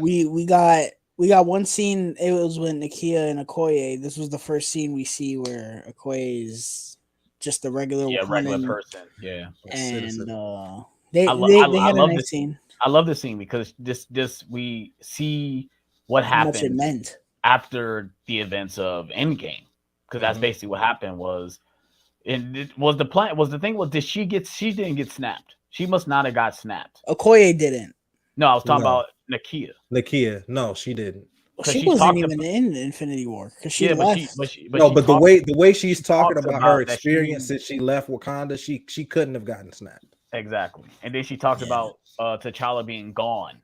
Like she talked about losing him for those 5 years. Like, okay, she was not snapped. And the fact that she dealt with that and she couldn't deal with his death. I kind of wish they touched on that, because essentially he got taken away, brought back, and then taken away again. Yeah. Yeah. I And I wish they think touched on that. she says it, but in a different type of way. She like, oh yeah, y'all knew him as that, but he was He everything to was me. everything. Yeah, and you really feel that from her, and that's why And I got to say you got to give credit to these actors because you really yeah, feel their emotion. And This it's is real. It's not them yeah, acting. for sure, for sure. It's And the about thing, like 85% real and mhm, 15% acting. right. Go mhm. ahead, John. And the thing about it is like for me, that scene, like Nikita, Lupita Nyong'o is doing her thing in that scene, Mm-hmm. but Denai Guerrera, Mm-hmm. like her reaction to what Nakia is saying, like a lot of people want to when we talk about good acting, we immediately go to those intense scenes, those Angela Bassett type scenes, Right. but we forget that acting is also the smaller scenes, the little Hey, small nuances, moments, and a conversation. yeah, and her reaction to what Nakia is saying to her is some really good acting. I really Mm-hmm. felt like she was not only grieving T'Challa and Chadwick Boseman, but she was grieving her she was grieving for Nakia. Yeah. We in that moment was true empathy, and she was really showing us what we hadn't seen for those 5 years since Nakia was gone. She was grieving for her, which I thought was you can't teach that. Yeah, and It's and just in you. the fact that Okoye was actually there to see him disappear in Infinity War too. Yeah. She was the one that saw him go away. Like that's a lot Mhm. to take into. But yeah, I think now this is the scene where Namor attacks I like attacks how fucking the she Wakanda. she saw the best stream scene on in the the floor. Yeah, We're under attack. Boom! I was like, yo, it's like a man. fucking huge ass And tidal wave. I said this before the trailer, before the movie came out. I was like, I'm getting flashbacks to Thor: The Dark World, which I would say is the best scene in the movie, where Malekith and the stupid Yeah, with midgets her attack the. infiltrating Asgard. That's my favorite scene in the movie. That's the only scene where the villains feel legit in that movie. Mm-hmm. And it reminded me of, and this reminded me a lot of that. Mm-hmm. This was intense. It was awesome. They were scared. I like how they were pulling people from the boats in the water and shit. Yeah. Mhm. My whole theater had a fucking heart attack when M'Baku went after Namor. He punched him into oblivion. Bro, I said he DUD. Yeah. I said no, he's done. I thought he was going done. to punch through him. That's what I was thought like, too. yeah, Man. his fist is gonna go inside his chest. If they had did that, Namor would be top 3 easy. I would have been like, the fact that he was so confident, he was like the fish man. It's like I'm gonna go straight That was for him. funny. It's like, bro, Yeah, dude, like, come on, son. yo, Namor in this scene, man. He's Like, a fucking can we boss. fanboy over Namor real quick? you didn't even need an army, bro. You just needed him. Yes. He's literally just like so fast and like he's so fast. My God, like and like the way he flies, like he stops on a dime, like he's like running on the ground. Like it's on just a platform. He's on a platform. Oh my God. Now we haven't talked about it. The score in this movie. Yes. Oh, I mean, I that love shit was piercing my soul, bro. I love that. I love that they had that. Yeah, that's the Dora Milaje sound. Yeah, I like that they have that in the score. Oh, I love that, dude. That's my favorite part of the score from the first movie when they having the casino brawl. Yes, man, it zooms up into like it's a one shot, and you pan up to see a Okoye dogging it, and they go whoop whoop. And they put it in the car chase in the first movie too. Yeah. I like that. But man, Namor's score is just it kind of reminded me of Ocean Master's score in Aquaman, which I don't know if that was intentional or not. Probably wasn't. And there's another moment that reminds me of Aquaman, but we'll get to it later. But yeah, I'm sorry. It's hard not to compare the Fishman to the other movie with the Fishman in it. Okay, it's going to happen. This scene is dope as hell. Like Namor is literally wrecking shit. It's my favorite scene in the movie. And then we obviously fast forward to because this is where, like I said, this is spoiler. This is where the queen dies, right? It's this scene right here, right? This is where she dies, and right off the bat when I saw it, because we didn't talk about the scene where Angela Bassett tricks Namor to leave his hometown or his home world to allow Nakia to rescue to Shuri. get Shuri. So that's how he felt betrayed. That's another main reasons why he did that too. He's like, oh, they fucking betrayed me, so now it's time to attack. Bro, and I'm gonna say something. This is a saying that we have amongst us teenagers. Namor got big dick energy, bro. What? Listen, Namor walked up to that queen. He said, listen, he walked up to that queen and said, if you try anything, I will fucking kill you. He did. He literally said and he fucking did that shit. He delivered. He said, I'm going to mess up your town just a little bit. I'm going to let them finish it, and I'm coming straight for your fucking head. And that's exactly what he did, bro. I was like, bro. Half these MCU villains could never, bro. Name more top three. I'm gonna say it now. Name more top three. Like he's definitely the best. He's definitely the best villain of Phase 4 for sure. He top three. I don't know, bro. Willem Dafoe.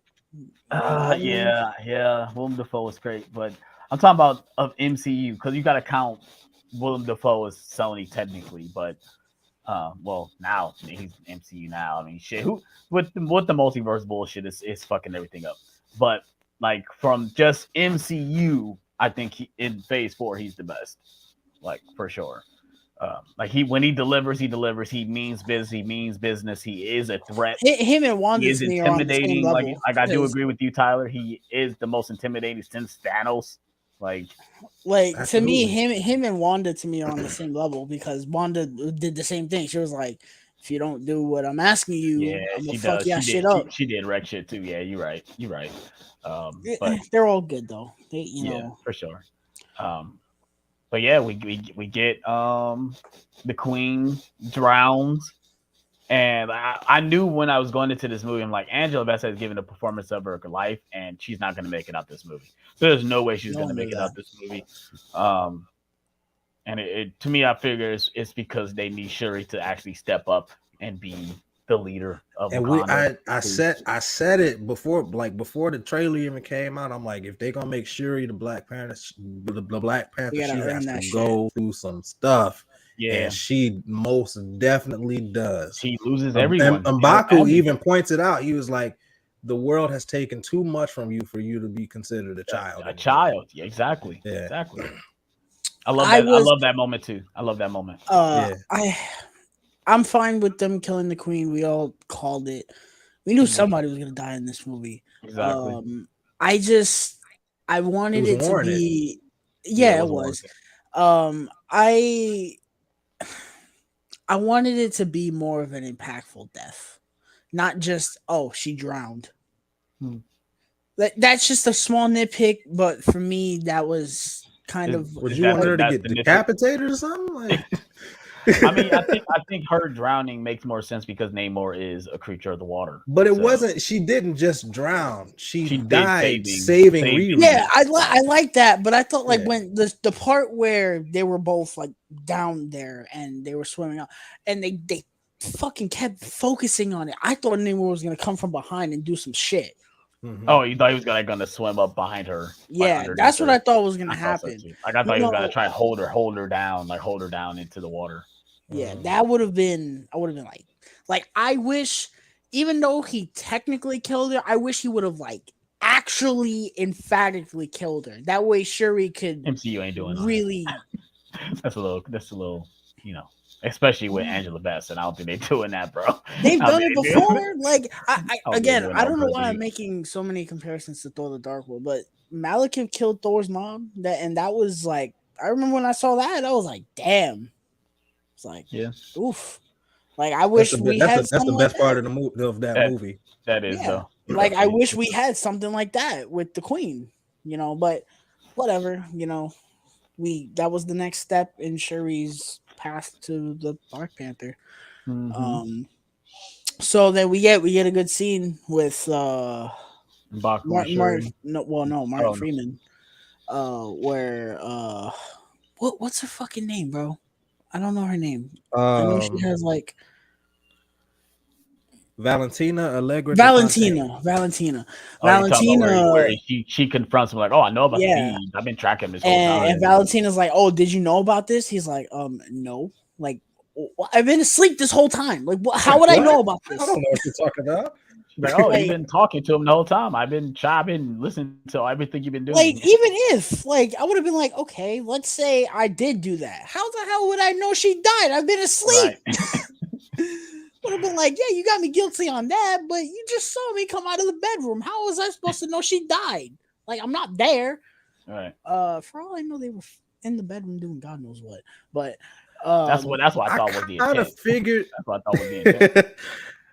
I kind of figured that she already knew about the beads because she did. when he did. found the beads, She said she planted when them. She he already found knew. the beads, She did that on purpose. She I left know, them there. yeah, but before she revealed it, I was hoping that she knew already because when he found them, they were just laying there under that thing. I was like, ain't no That would way make no that sense. the forensics guys wouldn't have checked that already. I was like, Exactly. they must have been, they are very poor at their job, so those had to have been planted. The magic of cinema. For sure. But yeah, so he basically gets arrested. So at he the gets top arrested. I was for the like, time being. Yeah. This was basically them just establishing that she's gonna be, you know, like, yes, it's a little weird she's in this movie, but I'll say this: when, like, by the end of her last scene in this movie, I was like, yo, I can't wait to see her in Thunderbolts, bro. She's gonna be awesome. I can't wait. Oh yeah, you know. And they keep saying she's a new director. The new director. You know, like my boss is watching me like a hawk, and then she shows up. It's like, oh, okay, that makes sense. I kind of will. We'll talk about that when we talk about the post credit scene. So then, I guess this is when they start with the herb, right? Yeah, so where she finds she looks at her bracelet she got from Namor, and she's like, oh, she told me the story that this was from that, and let me see if I can configure it's more from like Wakandan soil. Yeah, she's like, okay, it's it's Wakandan more than anything. Let's see if I can mix this with the actual data I have with my brother's DNA, and we're gonna mix it all together and see if we can create this herb. And they find out they do create the herb, and I love she's like, oh, we'll know if it works if it glows, and it glows. I love the reaction, like, oh my god, you did it, let's do it. And now we're on to one of the scenes that I did not expect in this movie. So she takes the herb and she wakes up in like this fiery like area where the throne room is. I thought before we say who showed up, when she took the herb, I thought it was gonna be Angela Bassett, and everybody I did too, and when I did, I looked over at Kevin. I said, "This scene is about to fucking destroy everybody." Yeah, I thought it was gonna be emotional as fuck. I was really like, "Man, this is gonna be the scene where I lose it, isn't it?" And then this scene happens, and I was like, "Oh, okay." This scene is subversion at its best, bro. Oh yeah. If you want to pull the wool over the audience eyes, this is how you do it. Fucking Killmonger, Michael B. Jordan shows up in this movie in the accessory plane. Like, what the fuck? My first viewing, the whole theater was like, oh yeah. I said, what? I was like, oh, I was like, oh fuck, let's go, bro. This nigga took the time out of his day to stop filming Creed 3. It's like, I need to be in this movie. I need to be directing in this movie. Yeah, that's what I'm saying. Acting and directing the movie is like, I could take a day off to shoot this scene. Like, that's all you need me for a day, right? And it's funny too because we were all like, man, I wish Killmonger could come back somehow. And we knew they weren't gonna bring him back to life. And then I guess none of us thought that they would bring him back like this. Yeah, that's not true. I did see a fan theory that was saying that he might come back through the ancestral plane. Mm-hmm. I saw that like a year ago, but I threw that out. I didn't think that they were going to actually do it. And it's weird because it makes sense. Which number one, I like that they brought him back and it makes sense. Mm-hmm. They didn't just bring him back for it made sense. And it's funny, like it makes sense and we didn't think about it. Yeah, You know, because Shuri, she like we said, she's going through she's grieving, and at this point she's at the anger part of Yeah. grief. So when she takes the synthetic herb, and she's angry, it makes sense that she would see Killmonger because he was angry and he was full of vengeance. Exactly. I love the fact that he's basically telling her like, oh, your dad was a terrible king. Your brother was just too noble. Like, what you gonna do? You're gonna be noble, or you're gonna be like me and get shit done? It's like she's like, I'm never gonna be like you.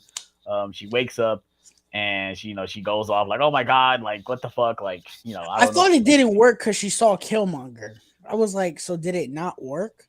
Which I knew it was gonna work. You gotta get her in the suit. When I thought it didn't work, I was thinking of what John said, that now this didn't happen, but one of John's theories is that she was going to do the Black Panther challenge and then lose and then win later in the movie. I thought that's essentially what this was, that she took it and then the ancestors were like, no, you're not ready for this. And then she was going to have to earn it again, which that would have made the movie even longer. So I'm glad that she punches whatever.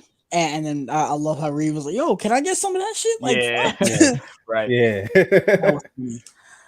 But the thing about it, like when she finally showed up, like people were cheering, and I'm like, this moment is awesome, but she's not Black Panther yet. Like in her character development, development. She has the powers, she has the suit, but she's not Black Panther yet. And I was like this, she has to. She's too angry right now. She's operating on vengeance right now, so she has to come to that realization that she should be graceful, but it has to be, on her own terms. Right. So now we get the next scene where she approaches. I think we didn't notice that everyone evacuated to Ibaku's hometown, home area, whatever. Jabari land. Jabari tribe. They're with them, and Shuri shows up in the costume. And I thought the costume looked, decent. I didn't think it was great. Steph did not like the costume. I can't relate. I thought that suit looks fantastic. I loved it. I just think she was pretty.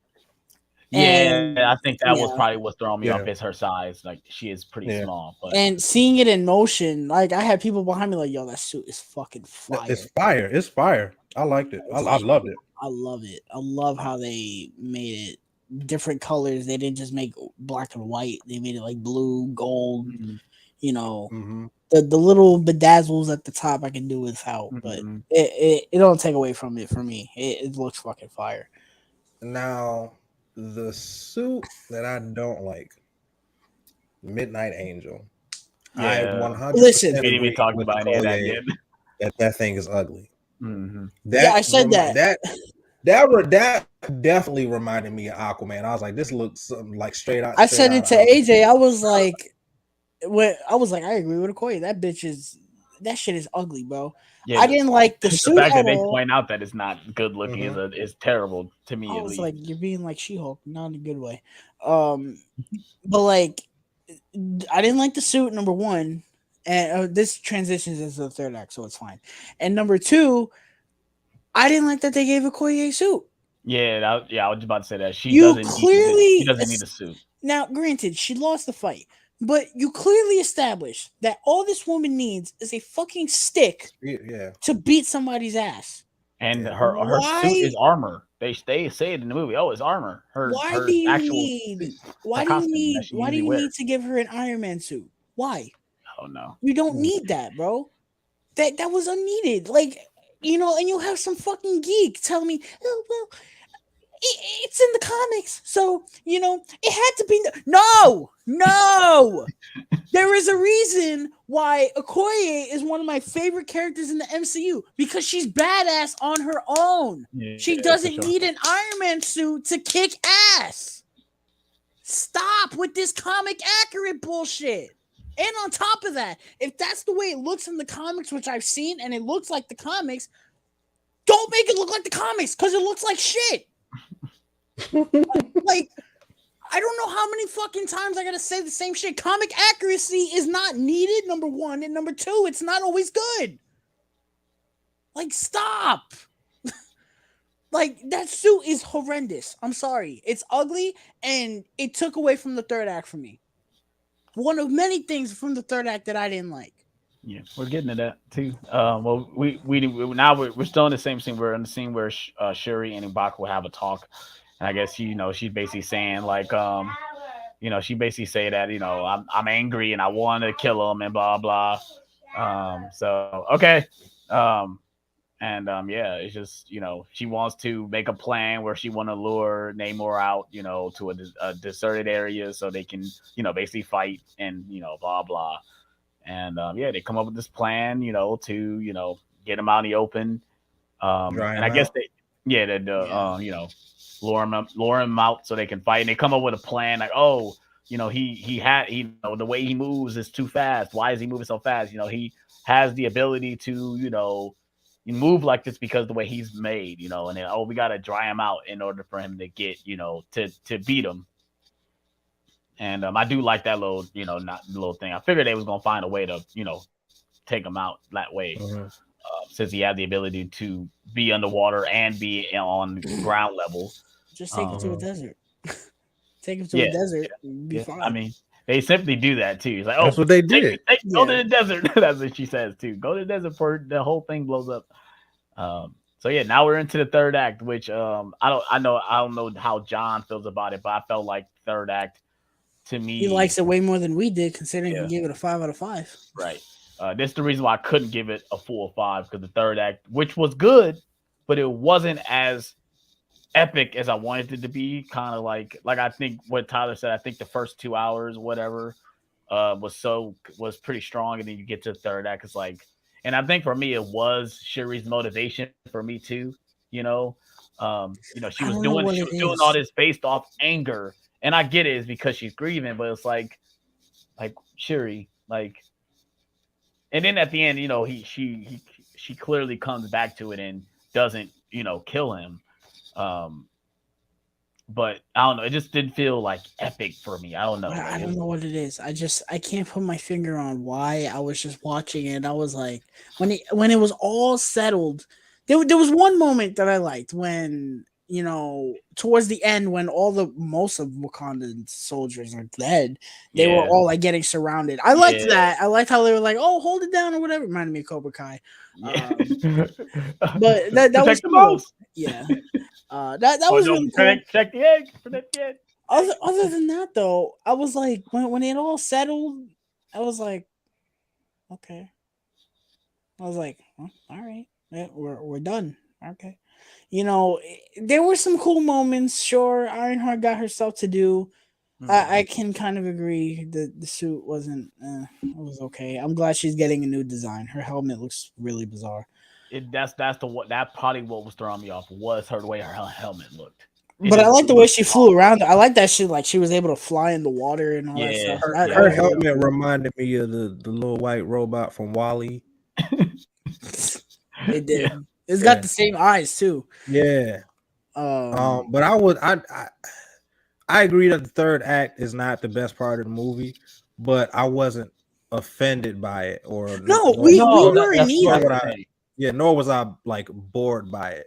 Again, I wasn't bored by it. It just wasn't like I don't know what it is. It's just like it feels like a regular Marvel third act to me. Mm. It doesn't feel unique to me. It just kind of I agree. It kind of just like it goes through the motions, and to me it was like you started off so strong and you were to me, most people say, oh, the movie feels really fucking long. To me, the movie felt like 90 minutes. I only started feeling it. It flew by. I only started feeling it. That first time watching it, I felt it a little bit. That was one of my minor negatives too. That the runtime for me, I felt it. But I think watching it the second time, I probably won't feel it. The movie for the first 2 hours and 10 minutes, it flew by. But then the third act is where I started feeling it, and that's because it's the weakest part of the movie for me. It was kind of just like. CGI stuff is blown up. I'll say that the one really cool part was when they blew up that bottom part of the ship. That was really cool. They nuked that bitch. I was like, damn. No, I love the shot we get in the trailer where the Dora Milaje is like that was hovering on the side of the ship or whatever. I think and that's seeing dope. Shuri go. It was kind of like a one take shot where she was like going around, taking them out, and She's like and shit. going along That was cool. the wall and like taking everybody. I actually saw that in the TV spot, which I didn't see, but it was still that cool was everywhere in the movie. So moving away from that was fine, I guess. So we get the final battle. This side of the third act was better to me than the other stuff. This was cool. Right? I was like, one-on-one battle was good. First of all, I liked that. Really before I talk about that, I want to talk about this right here. So I haven't heard a single person. Now, maybe it's because I've been on Twitter a couple days.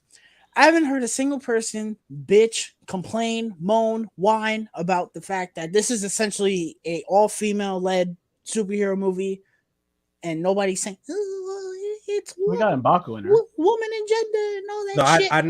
I know where Tyler's going, and I might get some shit for this, but that's because of the way these movies have come out. This is probably my favorite female-led superhero movie in existence right now. I can agree with that. I mean, and I'm glad you said that. I mean, I would say that Black Panther does that too, where most of the females in that movie is more badass than the males. Yeah, I agree. Yeah. And like, the thing, and going back to what Tyler said, and that's not a bad thing. We need to stop this notion. That's not terrible. Yeah. Going back to what Tyler said about misogyny and all of that. A lot of the trolls, like the feminist trolls, they are claiming that people don't like Phase 4 because it's very woman centric, which I didn't even realize. I saw someone say that, and I was like, "Oh, I guess it is." And I didn't. I even saw somebody do a breakdown of the Spider-Man probably is the only one. I saw somebody do a breakdown of the entire MCU and all of the movies that are at the bottom are either female led or introduce a female secondary character. And to that I say the MCU has mishandled their female characters. Oh yeah. But it's not that's nothing. That's new, not to say, but it's not. That's not saying that we don't want female characters. Female characters are awesome. This movie just want them to be better. Both Black Panther movies prove that female characters are fantastic. Winter Soldier too. Yes, Winter Soldier too. For sure. And but like I said, it just goes to show that the MCU is the reason why the female characters suck for the most part, because they've mishandled them when they are put in the spotlight. They don't know what to do. And DC's not innocent of it either. Wonder Woman 84. I'm looking at you. You know, I've been saying this. We are all advocates for female-led superhero movies. You know, it's like I would love to say that Captain Marvel is one of my favorite MCU movies, but the reason why I almost never want to watch it is because they wrote her in such a miserably boring way to the point where I'm like, I can't get invested in this. Among other reasons why that movie. In the third act, they beat you over the head with the feminist pandering. Right. A perfect example of how to write female superheroes the right way is the No Man's Land scene in Wonder Woman, the first Wonder Woman. Yeah, for sure. You know, we need better writers. That's it. I would love to see more female superhero movies like this, where it's like, you're awesome. There was thunderous applause when she showed up as in the suit. My theater went fucking nuts. Me too. I was like, let's go. I need more of that, please. Are we gonna get it in the Marvels? No, because we're getting Nickelodeon bullshit with that movie. You know, just write stronger and better and make them more badass. You know, Captain Marvel in Endgame was awesome. She was a badass. Right. You know, are we gonna get that in the Marvels? No, because they wanna. But yeah, just do better. You know, as Tobey Maguire, trying to do better, please, Trying to do better. please do better. But yeah, But I'm just so happy that they took one of the most one-dimensional characters in the MCU in Shuri and made her one of the most complex characters in the entirety of the MCU. Yeah, for sure. But they put her through a lot in this movie though too. She had a lot to deal with in this movie, especially with basically becoming Black Panther, becoming the protector of Wakanda, and having to take down Namor, which was difficult in in her own right, to do. I like that she's not a Mary Sue in this movie, and I know that term is thrown around a lot. Yeah, she has mistakes. The sequel trilogy in Star Wars is Mary Sue. I'm sorry. Like I love those characters, but you can't tell me that wasn't done on purpose. Okay. Yeah.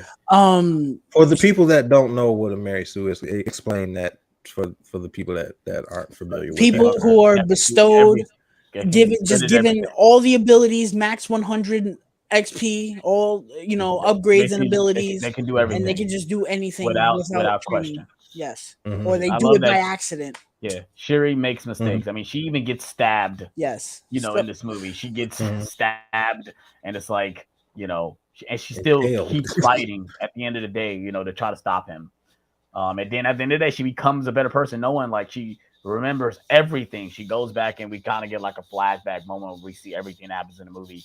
And her mom was like, she hears her mom saying, or she finally sees the ancestry plane where she sees her mom saying, show him who we really are.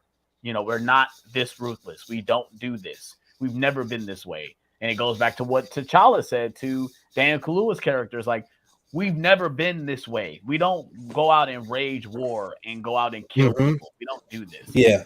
And I'm glad that Ryan Coogler decided to address that in this movie, because a lot of people, a lot of Black people had a problem with Black Panther because they felt as if Killmonger was 100% right.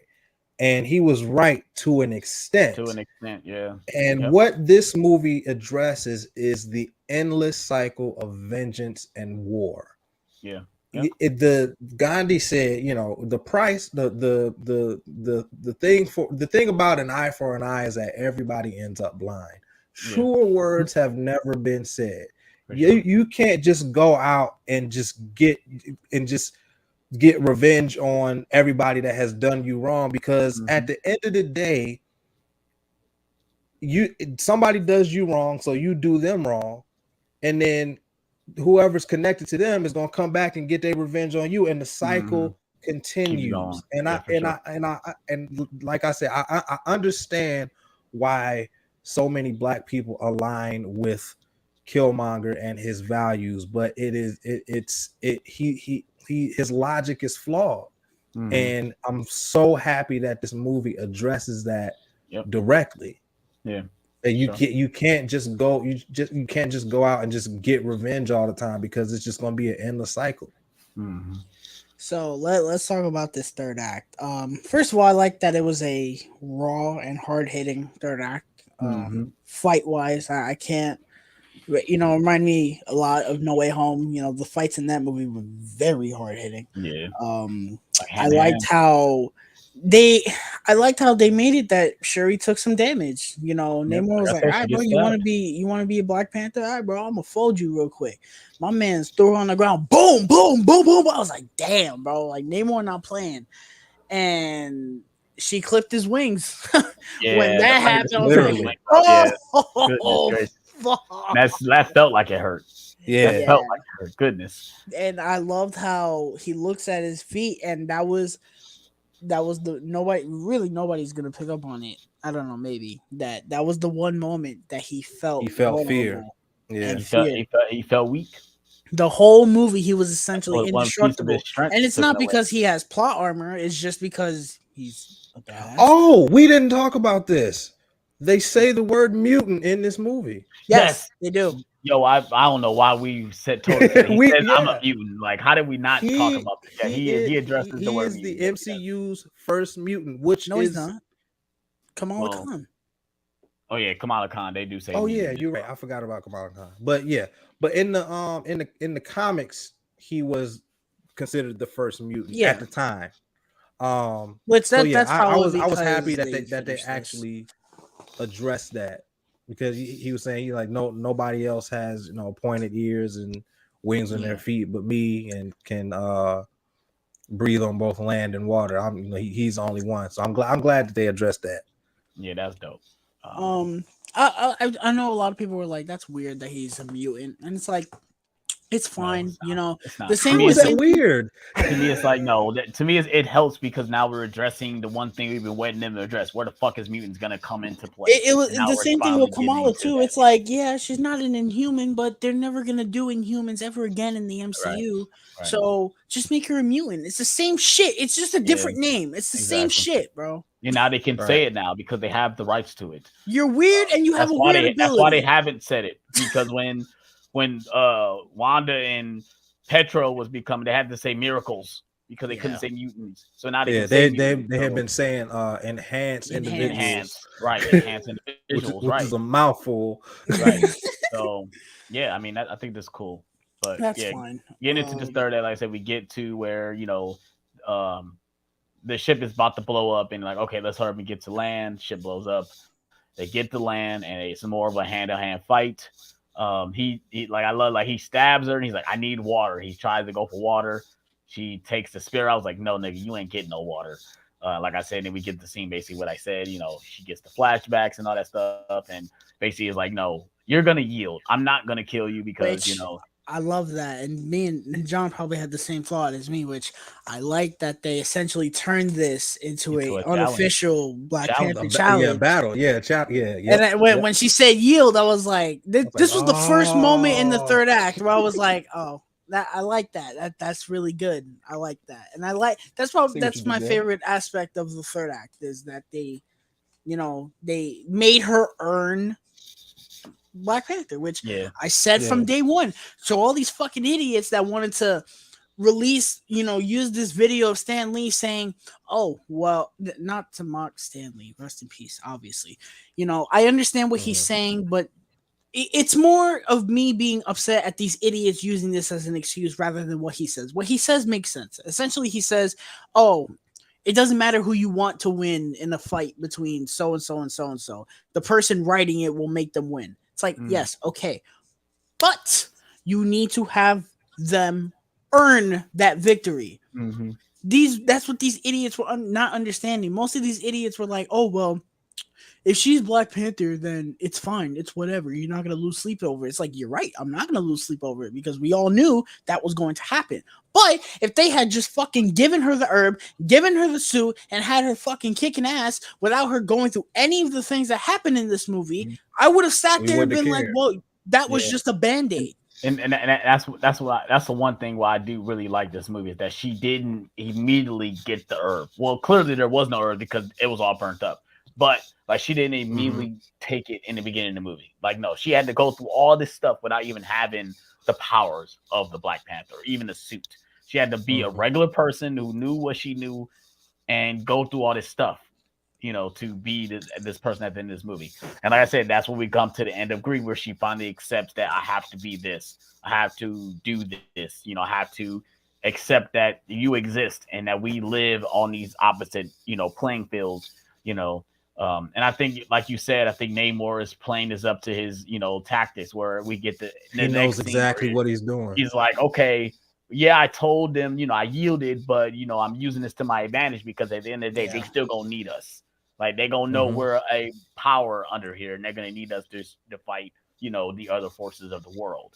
And then I think next we get, is this where we get like the inauguration scene? But it's not her Shuri, it's fucking M'Baku coming in saying, oh, she can't be here right now, but I'm challenging for the throne, which is, so let's me and Tyler talked about that was weird, because like, what the fuck does that mean? So, John, how did you view this? Because we're confused on this. We don't know what's happening. I thought it was a joke.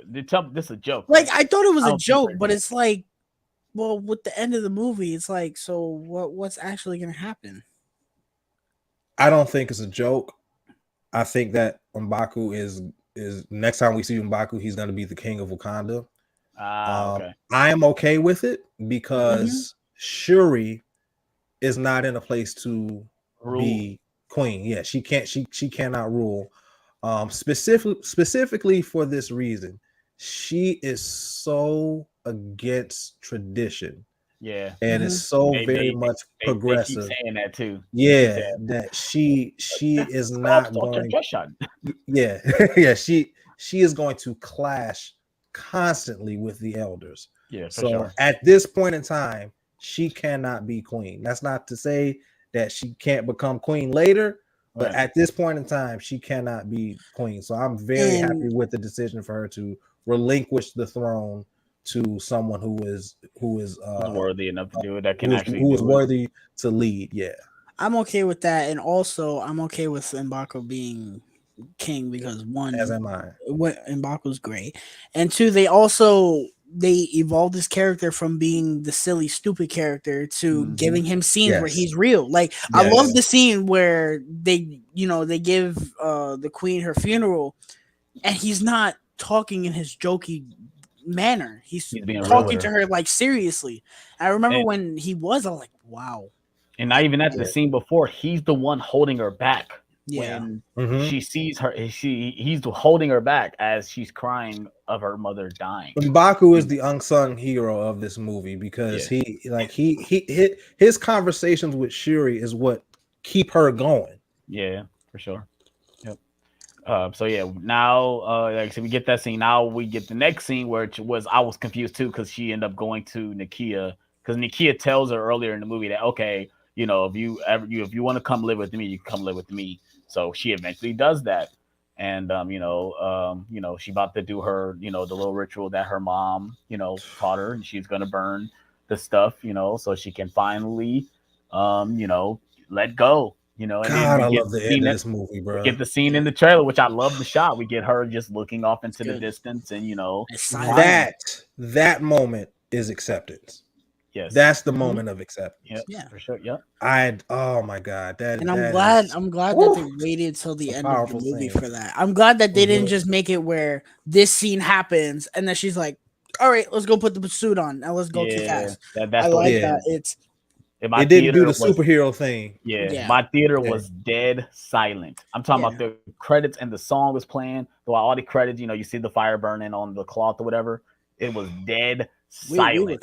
It was like Infinity War. No, nothing. You can hear a pin drop in my theater. Yeah, when they showed the scenes of him and Shuri together, I was like, oh. Yeah, like I said, bro. I got the lump in my throat.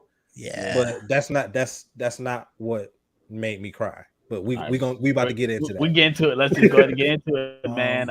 So we, like I said, and this was we all know that there was no post credit scene, but there's a mid credit scene. We get to the mid credit scene, and I talked about this with Tyler a couple days ago, which I love the way this movie ends, but I felt like if this was the ending, it would have made more sense. So not with it ending with her, we see her burn the stuff. But I felt like this right here would have been the ending of the movie. And it kind of is. It technically is the ending of the movie because it's still, count, towards the movie. But if this was like the definite ending and then we got, the credits or whatever, I think this would have been a much better ending.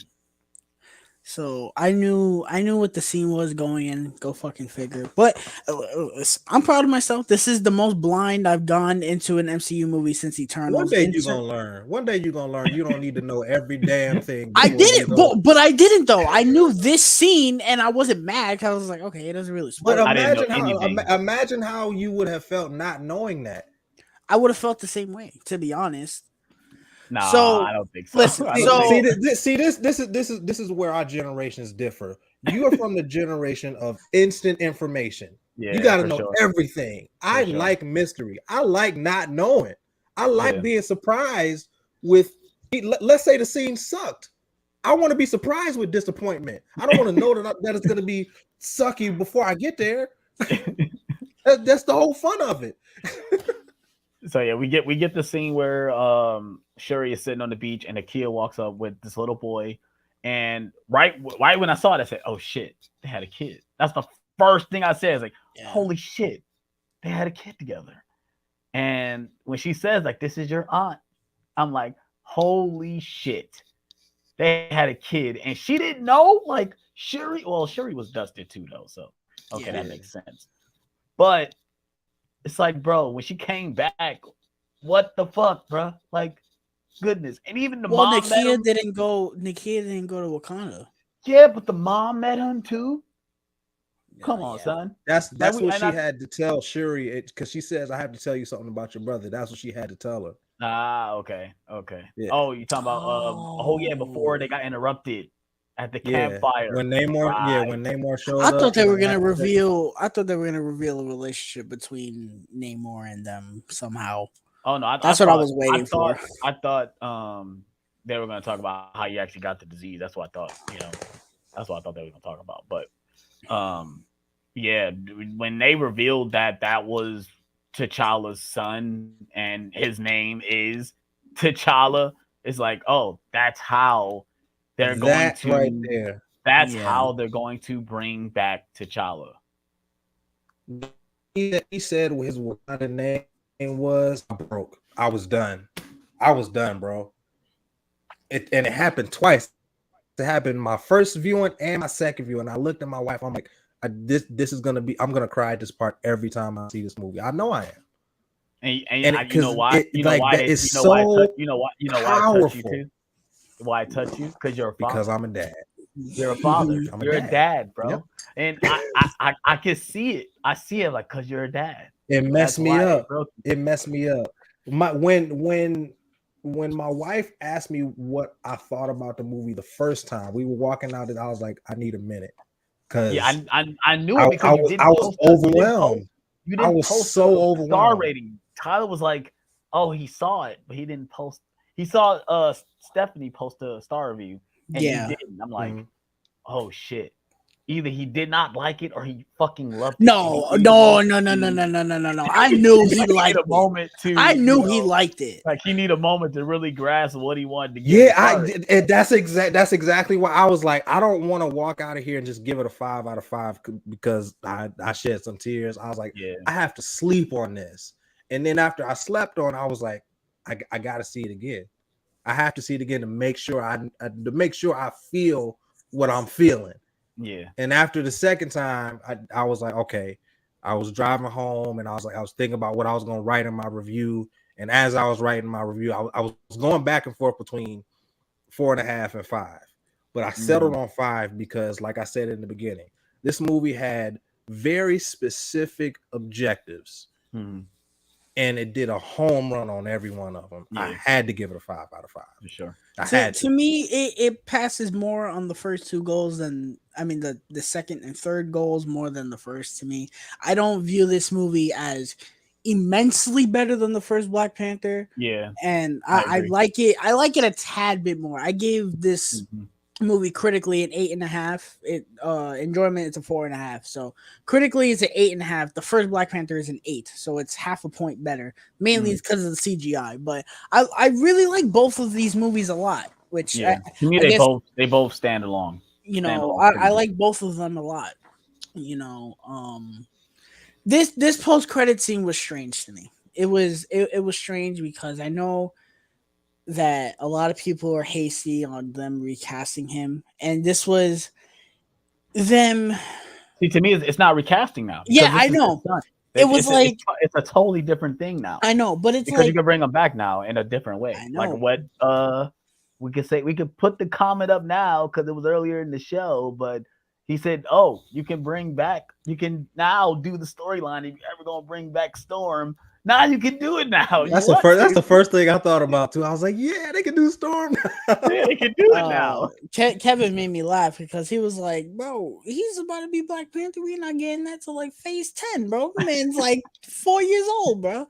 Not necessarily. They could do the thing that they doing with Ant-Man's daughter and just age her up. Like fucking, she's basically an adult now. At this point. But to me, this was a little bit strange because it was like, yes, it's not technically recasting, but it is, but it isn't. It's more not, And That's the best way to go. there were many people in my theater that were indifferent to this. They were like, what? It was When I heard his name, I said, "Oh shit, they doing it. Like this is smart. It's smart I to thought it me was because smart. I it's thought it was smart. smart, and I do I too, thought it was because a really good compromise. this is essentially the best of both worlds. We got a Mhm. movie without him, and now we're gonna move Follow on up. with him. Yep. Yeah. Now, my thing with, like I said, I like the post credit scene, but my thing is this is the end of Phase 4, and we still don't know what the fuck. Like we know we got Quantumania coming up, and I feel like that movie, it feels like it's gonna be big, but I feel like it's gonna be a fucking Ant-Man movie. Like I feel like it's not really gonna impact things like how Ant-Man and the Wasp did. I hope I'm wrong. I want to be proven wrong. That's why I'm trying to go into this movie and not be like, hoping this is a big thing, because I feel like it's not. In But the rules like, what the of fuck is baseball, in the anything rules of leading into? baseball, That's the thing for in me. the rules of baseball, for Mr. Peyton Reed, 3 strikes and you're out to me. Now, I like the first Ant-Man, but it's a much lower movie. Ant-Man and the Wasp is pure NyQuil in the MCU. If this movie is on the level of Ant-Man and the Wasp, I'm over it. I'm over Peyton Reed. Peyton Reed to me is the most bland director in the MCU. To me, most entries in the MCU, or most directors in the MCU, bring something unique to the MCU. To me, Peyton Reed is the most safest director in the MCU. He is someone that if Feige was like, I want this in my movie, he wouldn't fight it. He'd be like, yeah, boss, I got you. Yeah, sure. And I don't like that. I like someone like Edgar Wright that says, no, I'm not, no, shut the fuck up and get on my face. And if you don't agree with me, I'm off the project. Yeah. And that's what he did. Kudos to Edgar Wright. Man is a genius. But yeah, go ahead, John. I don't know, bro. Going back to what y'all said about Phase 4, this I'm so happy that this movie was the last movie of Phase 4, because it is, as many problems as I have with Phase 4. The one thing that I really like about it is that it deals with the consequences of the Infinity Saga. And the snap and the blip, or whatever you want to call it. Yeah. Personally, I like calling it the decimation. I do too. I think that's an incredible name for it. But I love that it essentially deals with the phase in itself is grief.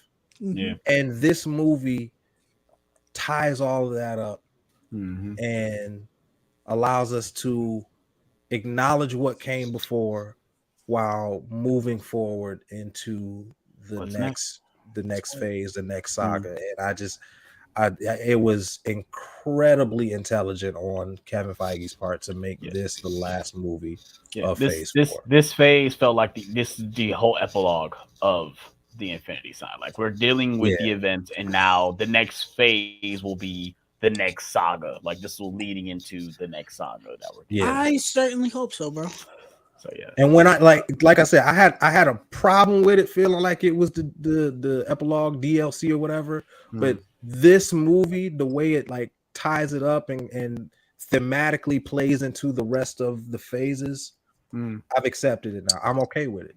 I still don't like all the goofy. I still don't like all the goofy stuff that they did with it, but thematically, I'm okay with what they did. The concept of this being an epilogue or DLC isn't bad on paper. The concept of it reflecting off the Infinity Saga, that's not a bad thing. It's just there was a lot in this phase that you could have made it really, really, really good. Like Love and Thunder, there was a lot of things in there relating to grief and loss. You could have sat there and really handled, especially with Thor. And we got the movie we got. Think about Thor Love and Thunder is like he's done all of that like 3 times before. We didn't need to see it another time. Well, you're not you're not wrong about that. I know we didn't need a 4th Thor movie, but and then Doctor Strange, I love Multiverse of Madness, but the fact that they didn't explore, the multiverse, among other things, and the fact that this man caused the decimation of half the universe, and only one person mentions it. Yeah, they don't deal with that either. Fucking nobody of all people. That's definitely something that should have been a thing in that movie for sure. You know, that should have went great with this. I mean, it got mentioned twice because Wanda says it as well. Wanda and the Doctor say something about it. But. Real shit, this should have been the most miserable set of movies in the MCU ever. Legitimately. And we got maybe 2 or 3 of them that actually honed in on that. You know, No Way Home essentially is its own separate thing, to be honest.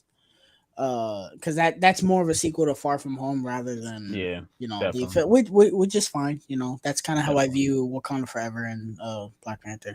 You know, but like movies like Doctor Strange, Thor: Love and Thunder, you know, they should have honed in on that grief and misery from the snap, and they just didn't. You know, I think you know, Jojo Rabbit is mostly a comedy, but the dramatic stuff in there is really good. I think Taika Waititi could have done something really unique in making that movie not as comedic. Right now, I think Taika did not give a fuck. He just wanted to have fun. He did not care about none of that stuff. He just wanted to have fun. That kind of makes me mad because I've said this before. When it comes to Thor, he's disrespectful, and it bothers me. It tremendously bothers me. As much as I like Thor Ragnarok, it just, I don't know, man. His head got too big, and then he made Thor: Love and Thunder, which is, I don't know. I'm afraid you don't like that movie less. Yeah, you don't like it less. Every time I think about it, I get mad. Even I liked it less the second time I watched it, and I loved it when I first saw it. So yeah, but yeah, let's go ahead and but I think that does it for the Wakanda Forever spoiler talk. So, if you guys got any more thoughts, you guys can spoil away in the comment section below. Like I said, this is the spoiler section. This is the spoiler review. You guys can spoil it away in the comment section below if you guys are watching the replay. So yeah, let's go ahead and move on to our final topic. We're almost closing out. We'll probably be done within the next 5 minutes. It's obviously, you know, main thing we do on this channel, we talk about physical media. I know John probably don't have anything as much. You got anything, John? You probably didn't grab anything, did you? This past week, no. You got Top Gun. That was about it, right? Top Gun, and I got something else. It's important. I can't remember what it was. Starship Troopers. Yes. Okay, yeah, you got the Steelbook, right? Yes. How was that 4K? I haven't watched it yet. It's probably good. If it's as good as that Friday Night 4K, whoo! Yeah, but I'm gonna give it I'm gonna go first since I ain't got as many titles as Tyler. So I'd probably show most of these, but I picked up Crimson Peak. I picked up Killer Clowns from Outer Space. I thought you had that already. No, I never owned it. I found it for like $3 because Half Price Books trying to get rid of some of their horror stuff that they had on sale. Have you seen Crimson Peak? No, that's a blind buy. That's a weird movie, bro. I picked up 8 Mile on 4K so I can get rid of my Blu-ray. Yes, I did pick up the Bullet Train Walmart slipcover. And then obviously you guys know I picked up Top Gun. So yeah, those are the recent pickups I picked up. So yeah, let me give Tyler the floor because he has a stack. Go ahead, bro. So Best Buy, if you're watching this, make it fast. Best Buy, if you're watching this, kick rocks because you gave the physical media community a heart attack and you cock teased us with Black Friday. Luckily, I was able to take advantage and I got some shit. So some of these, and Tyler, most of that stuff did not go on sale today. Yeah, I don't know why. Someone said it was, maybe it's tomorrow. It has to be tomorrow. So whatever. Some of this is Black Friday stuff. Some of this is not. I will say which is Black Friday stuff, which is not. So first we got Black Widow. This was $10. Whatever. It was 13. Oh, it was 13. Whatever. I'm probably never gonna watch that movie again. Well, actually, no. I'm going through the MCU right now, so I will revisit it. Watch it after Civil War. Yes. One of my favorite movies of the year, one of my favorite horror movies in recent memory, Bodies on 4K to you. I love this movie with a passion, and I'm very excited to rewatch it. Maybe not now, though, because I'm burnt out on horror. Encanto on 4K. I bought Man, this those slipcovers, because god damn. yeah.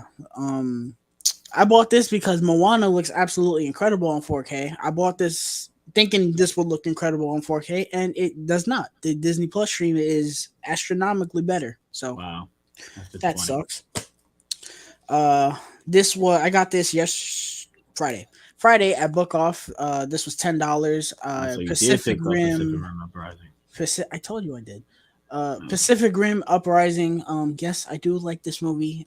Maybe it's because I expected it to be a piece of shit, and I was like, oh, that actually wasn't too bad. I don't know, but yeah, it's fine. Speaking of pieces of shit, I have this now. You were gonna buy it. Down out here. It's only $10 on 4K. I wasn't buying it until it was $10. Man, don't buy it and then complain that you bought it. It's all right. You got it for a good deal.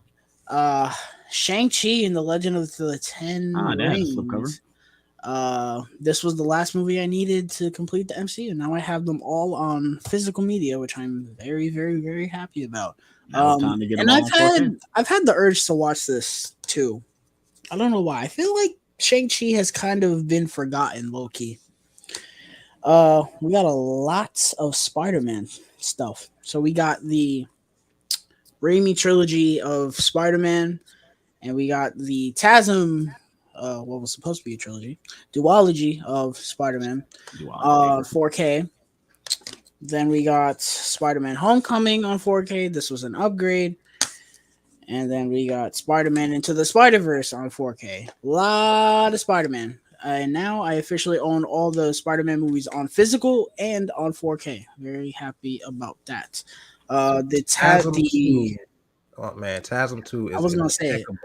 The Raimi trilogy on 4K looked really, really good. TASM 1 looks okay on 4K. TASM 2 on 4K is TASM 1 got like a gray tint over it, so it's kind of like a little distracting. But Spider-Verse looks really good on 4K too. Oh yes, it looks really good. One of the best animated movies on 4K because it's hand-drawn animation, but it looks really good. One of the best animated movies on 4K, in my opinion. Next, we got some Star Wars. We got the original trilogy. Finally, nice. Damn, I'm so upset. I'm so upset you don't got them on the slipcovers, man. I'm so upset. This on 4K. Looks good. Oh my god. Mm-hmm. Incredible. Mm-hmm. It's because Fox actually did that scan. Disney did the other ones. Oh fuck! This is about to fall over. Then all three of the original trilogy look great on 4K. Then we got I want to watch Star Wars now. This was $12 at Book Off. This was the only of the Sony. Pay too much. Movie. Yeah, right. This was one of the only Sony movies I didn't own. It came with a slipcover. I was like, fuck it. I'm mad I don't got the steelbook because I got the steelbooks for the other ones, but whatever. You didn't buy it when they reissued it? No, because I'm gonna pay $28 for that piece of shit. Next, we got a stupid purchase because I'm a stupid man. The Batman. Stupid man.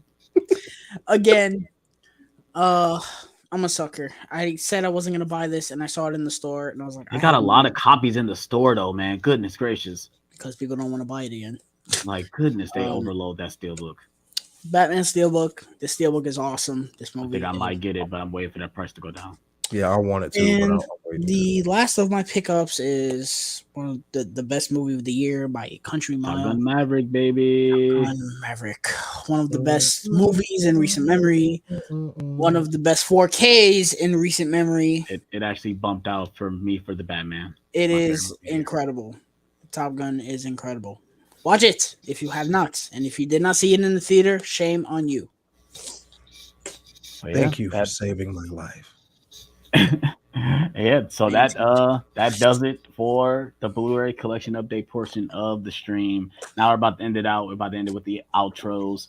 Gonna start with Studio Media, aka J Stu, aka John Stewart.